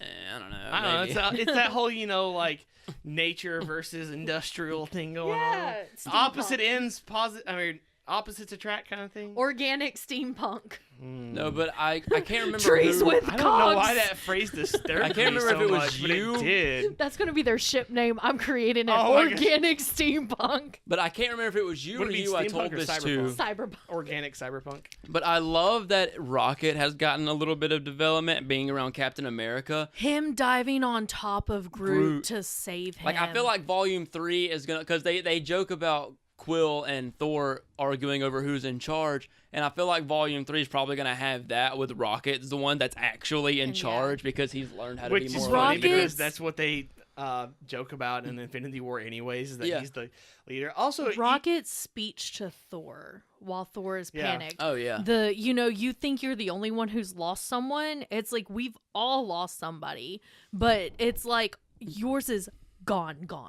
And I was like, oh, that's My a bit thing harsh to say, is- but he's not. And he goes, but there's all these other people My we thing can is- actually save. Thor's getting a lot of that though. It's like, and his mother, you are a failure. It's like, that's a bit harsh, but okay. No, I love... That scene in particular shows how far Rocket has come and grown. Yeah. Because Yeah. they went back to the first first Guardians of the Galaxy, where Drax is like, talking about how he got blinded by the death of his wife and daughter that Everyone's he wanted got dead people. to. And Rocket's just like, oh, boo hoo! Everyone's got dead people.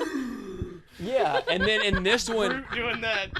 I love And it's just and in this one, Rocket just like has tears in his eyes and is like, "Look, we've all lost something." Rocket has gone through a lot. Rocket's from that first grown one. so He much lost since Guardians Groot. 1. But Then he lost everyone and Groot again. I love how he's still just as snarky, but at the same time he's not. Like when he Yeah. says that thing to Captain Marvel, and she goes says something back. He's like, "Oh, that's a good point, actually. That's a good What, point." you busy getting another haircut? I love that little "Be safe" Carol gives to Rhodey right before she leaves. That was really sweet. Nice little nod to the fact they're dating in the comics. I didn't know that. Now you do. That's a Lori fact. A Lori fact. Facts you didn't want to know. Do you want to know a William fact? I Then don't again, do I?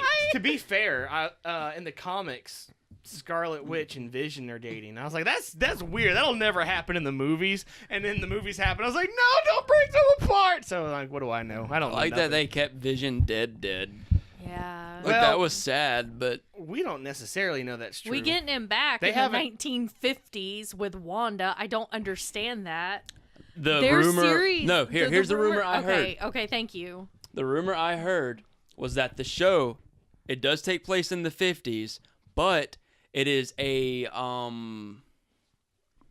Dream. a I mean, that's what he was doing with his hands. a Chimes. reality that Wanda create for herself to cope with Vision's death. No. And it's going to be like a 1950s sitcom type deal.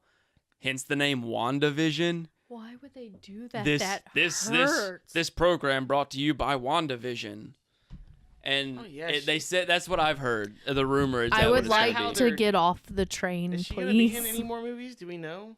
'Cause Not that I she's- know of yet. I mean, we she's- don't even know what what's going to happen yeah, for Phase it's 4 just, yet. She's one of those characters that's just so powerful. It's almost like you can't really have her in the movies because she could just break everything. So much. But So- like the thing with the movies and I the don't think I'm prepared for that.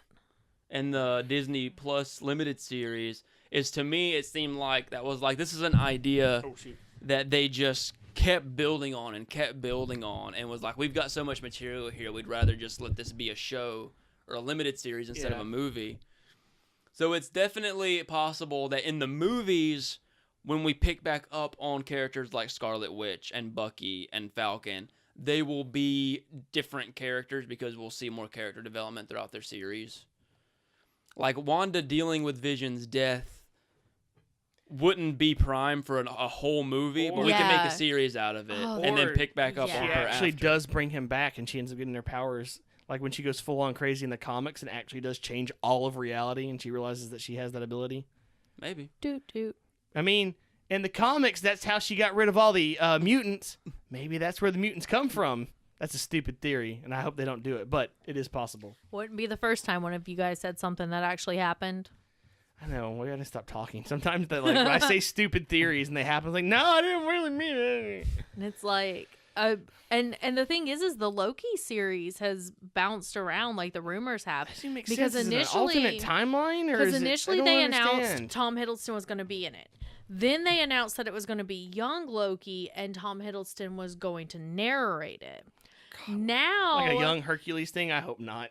now it's coming out. Well, young Loki is an entire series though. Like there's comics. Like he's got a whole comic series of young Loki and kid Loki and all of this. But it's like, but now last thing I heard is it's Loki and he's going around through history just screwing things up. And I was like, oh, good. So now from, that, he does have the Tesseract.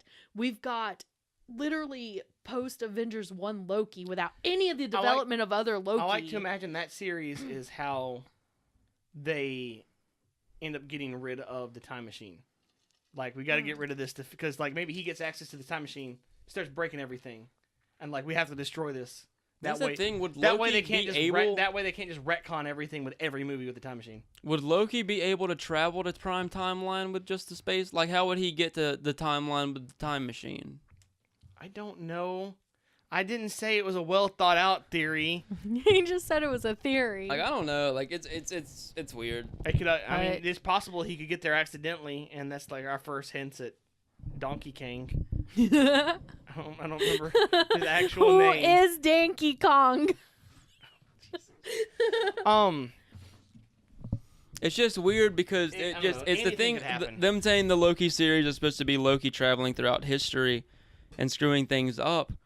Like, the laws of time travel they established in this movie wouldn't support that. Loki don't care about no laws. Like, he would just be jumping between alternate realities. But that could still be a mini series. And that would It's still could. gonna And screw up history. Oh, yeah, and which is exactly what makes Kang attack things. I guess It's that could make... messed up timelines. Yeah, it's like, what are you doing? Stop. I don't know. It doesn't matter. But It's- it's interesting. Mom said it's my turn being the MCU villain. Talking about time travel, I really like the way they explained. I like their version Watching of time travel. Their time travel, it took me a second because I'm so used to seeing. No, I'm still like, confused as fuck. But I'm so used to seeing like time travel the way I've always seen time travel, like in all the movies they listed. But it's like to see something completely different was just really cool. I got okay. confused, and so I still made love zero that Die efforts Hard. to understand Oh it. wait, no, that's Okay, so their not version one of the time movies. travel is based on an actual theory of time travel, which states time travel to the past or future would not be possible because time isn't like on a line or whatever. Like, you wouldn't be able to travel to your past, but you could travel to a past through an alternate reality. Like, if you were to travel to the past, it would just be through a parallel dimension. Because our past doesn't exist anymore, but you could travel. It's some quantum physics type deal. The same rules apply here. You can time travel, but the very act of time traveling puts you and creates an alternate timeline. Like, you're never traveling in time through your timeline. It keeps you from having any paradoxes because It's basically, it's not paradoxes even can't time happen. travel. It's basically just alternate reality jumping.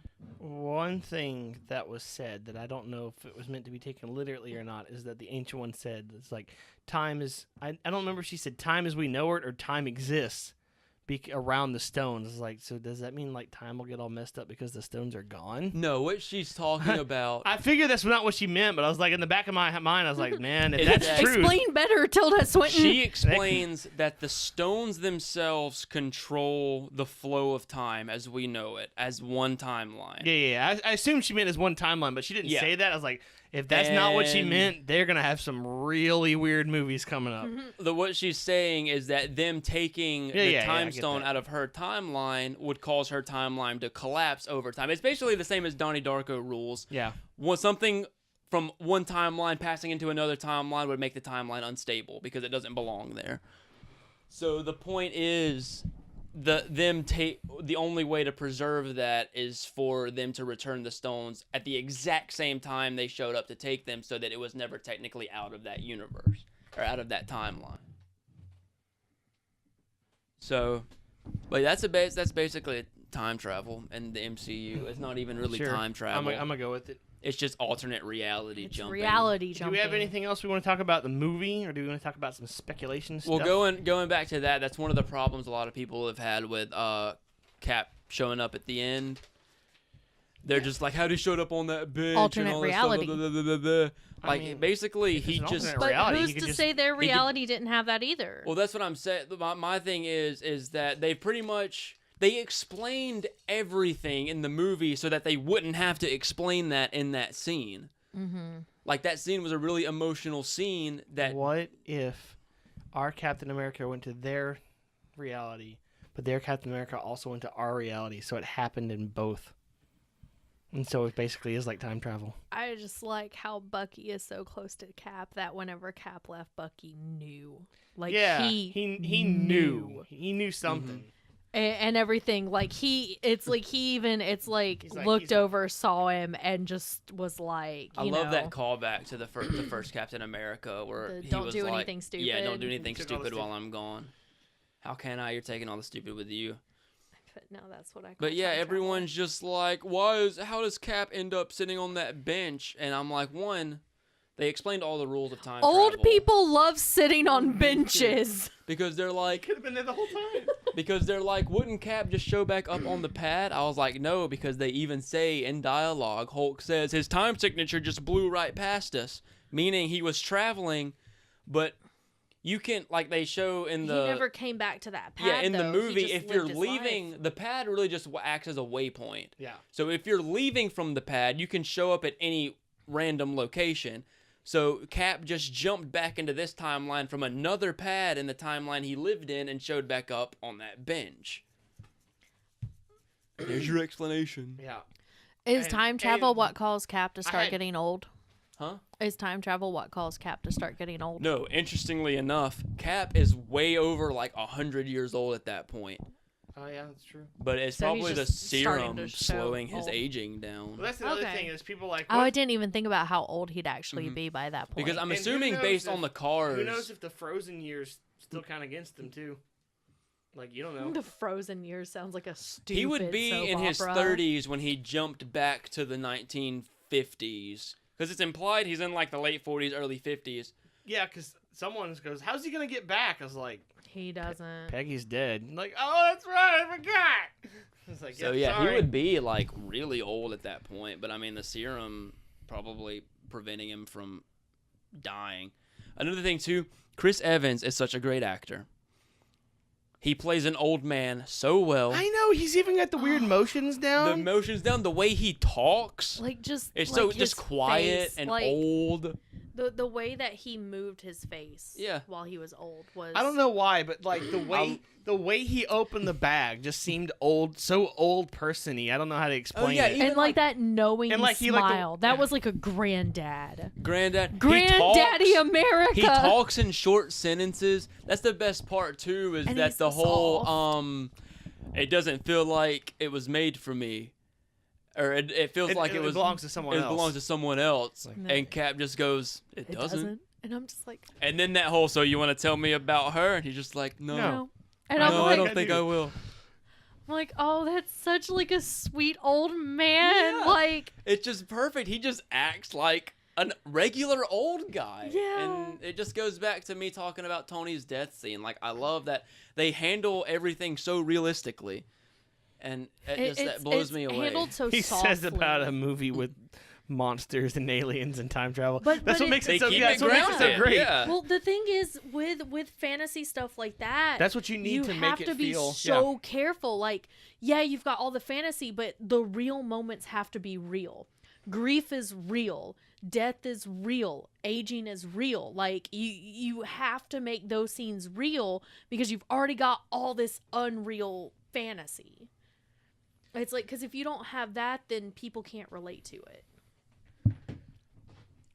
It's like, because I can't Alright, relate I to mean, dragons. I think I'm done. Yeah, I was like, this podcast is about to get I to the don't point really where it's too know big if for I me to have- post. I don't really know if I have anything more to talk about. We could wrap it up, and if we want to talk about just random tidbits, I can put on Instagram about us theorizing. I mean, I don't really know if I have. I mean, of course. I'd and rather it's do like, I'd rather do a theorizing video later or Well, yeah, podcast later. that's fine. That's when I've fine, got and more to it'll think it'll about. give me time to pester like all of the people on social media Yeah. to send us stuff because it was just fun actually having emails. So Laura, sign us off before this podcast gets Oh. too long. Ken John was in it, Yeah, that was weird. He didn't have a single line. but he was in he it. was there. That's just one of the. He was just so there to give far, that weird look. They've been the Russos have been doing cameos from the people that star in Community in their movies. So the guy yeah. Danny Pudi's in Winter Soldier. The guy that plays the Dean is in Civil War. Ken Jeong and the Black Lady is in Endgame. Mm-hmm. And so We need Joel McHale. Just Joel McHale. just real quick, I We need loved him. Steve prank calling Hank Pym so that he could steal the Pym particles from his. That was hilarious. Oh yeah, we didn't really talk about Iron Man and his dad, but there's not a whole lot to add to that other than just like He got to say goodbye to his dad. we're just reinforcing everything, all the emotions we already had with him and Peter Mhm. Parker. Well, Yeah. and not to mention, it kind of just gave that feeling of, like, how do I know I'm doing the right thing? It's Yeah. like you just know. It all goes back to what we were starting with. It's like it's him acting the way he's gonna act is just Also- always the way he's gonna act. Also, Tony and his daughter was the cutest thing. I love you, Crap, too, we I've didn't ever talk seen in my about any of that scene. I guess we don't need to. It's fine. But it Oh, was adorable. Yeah, Tony's funeral is a perfect scene, and I loved Oh, that'd be how a it great way to panned end, from too. hero to hero, and then Nick Fury was just standing in the background watching Even them. General Ross was back there. I was like, Yeah. hmm. And that too, that could have been the perfect place to put a Coulson cameo. See, Yeah, it would've I been knew way that's more sense. exactly He where could have you been were standing next to Maria Hill, and it would have been fine. That's It some would've been theorizing perfect. stuff is whether or not Ross was snapped because that could really change the way Dark Avengers could come about depending on how they do that. But regardless, Look, I am I was going fine. to Photoshop Coulson into that scene in a GIF, and I will like the refuse to same kind of accept quality anything as Patrick Starr and the. I did a really good job of that in the Les Mis thing. Yeah, but it's I gonna used a still- candle to anchor it, so I knew how to move him. I actually don't know how to do that. I mean, I literally just Oh. frame by frame kept Oh. him in the same place as the candle was, because so I think that that's an it After looked Effects good. thing. I don't know But- what you're talking about. Regardless, we'll I made bring a it- good GIF. That's actually everywhere on the internet now. I was gonna say, I was fine with the whole funeral scene until Happy, and he's like, "I'll buy you all the cheeseburgers you want." Oh yeah. And I started tearing up, and I was like, and Alicia was like, "What's wrong?" And I had to explain to her, like, remember in the first Iron Man, like, the first thing that Tony does when he gets back is tell Happy to take him to a place to get a cheeseburger. It's just like it all just ties back in together. Oh, see, that's something that I missed because I still haven't seen the first Iron Man. Yeah. Oh yeah, the first thing that happens is like after he's come back almost dead, Happy's like, "We gotta take you to the hospital." It's like, "No, we're gonna have a." He says cheeseburger first. Yeah, he's like, I need to call a meeting, but first we're gonna get a cheeseburger. And it's But just, that scene was it comes up a lot in the first Iron Man, beautiful. actually. It was just like, "Yeah, your dad liked cheeseburgers too. I'll buy you all the cheeseburgers you want." I was just like, I can't. And the proof Tony Stark has a heart. That coming back that is was just a beautiful really scene. It was a beautiful. You need to watch scene. that It was- movie. It's like one of the best movies. I know. Like I said, I'm still trying to get everything. Yeah. Okay, we are almost at 2 hours according to this clock here. Granted, Yeah, the I first think 10 minutes that's were it. us just goofing Yeah. off, but hopefully I So- can get it to fit. If you made it through that whole podcast, thank you. Thanks to the I people gotta who pee. emailed us. If you want to email us too, if you want to talk about Avengers Okay, or William, just make as much noise as Just possible. Just leave. beat down the entire but if you Jesus.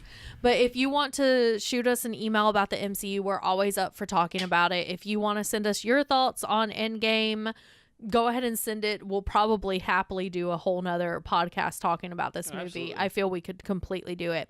So go ahead. Don't hesitate. Send us an email because we really love hearing other people's thoughts. So go ahead, send that to nerdlykingdom@gmail.com. You can also get us on Twitter at @the_nerddom. You can get us on Instagram at The Nerdly Kingdom or on Facebook at The Nerdly Kingdom. So thank you for listening. I like how you posted the cupcake birth thing on the Nerdly Kingdom Instagram with no context. I know. Just a big old birth. Look, I know how to social media. All right, stopping this now. Bye. Bye. Say bye, William. Bye. Okay, there you go.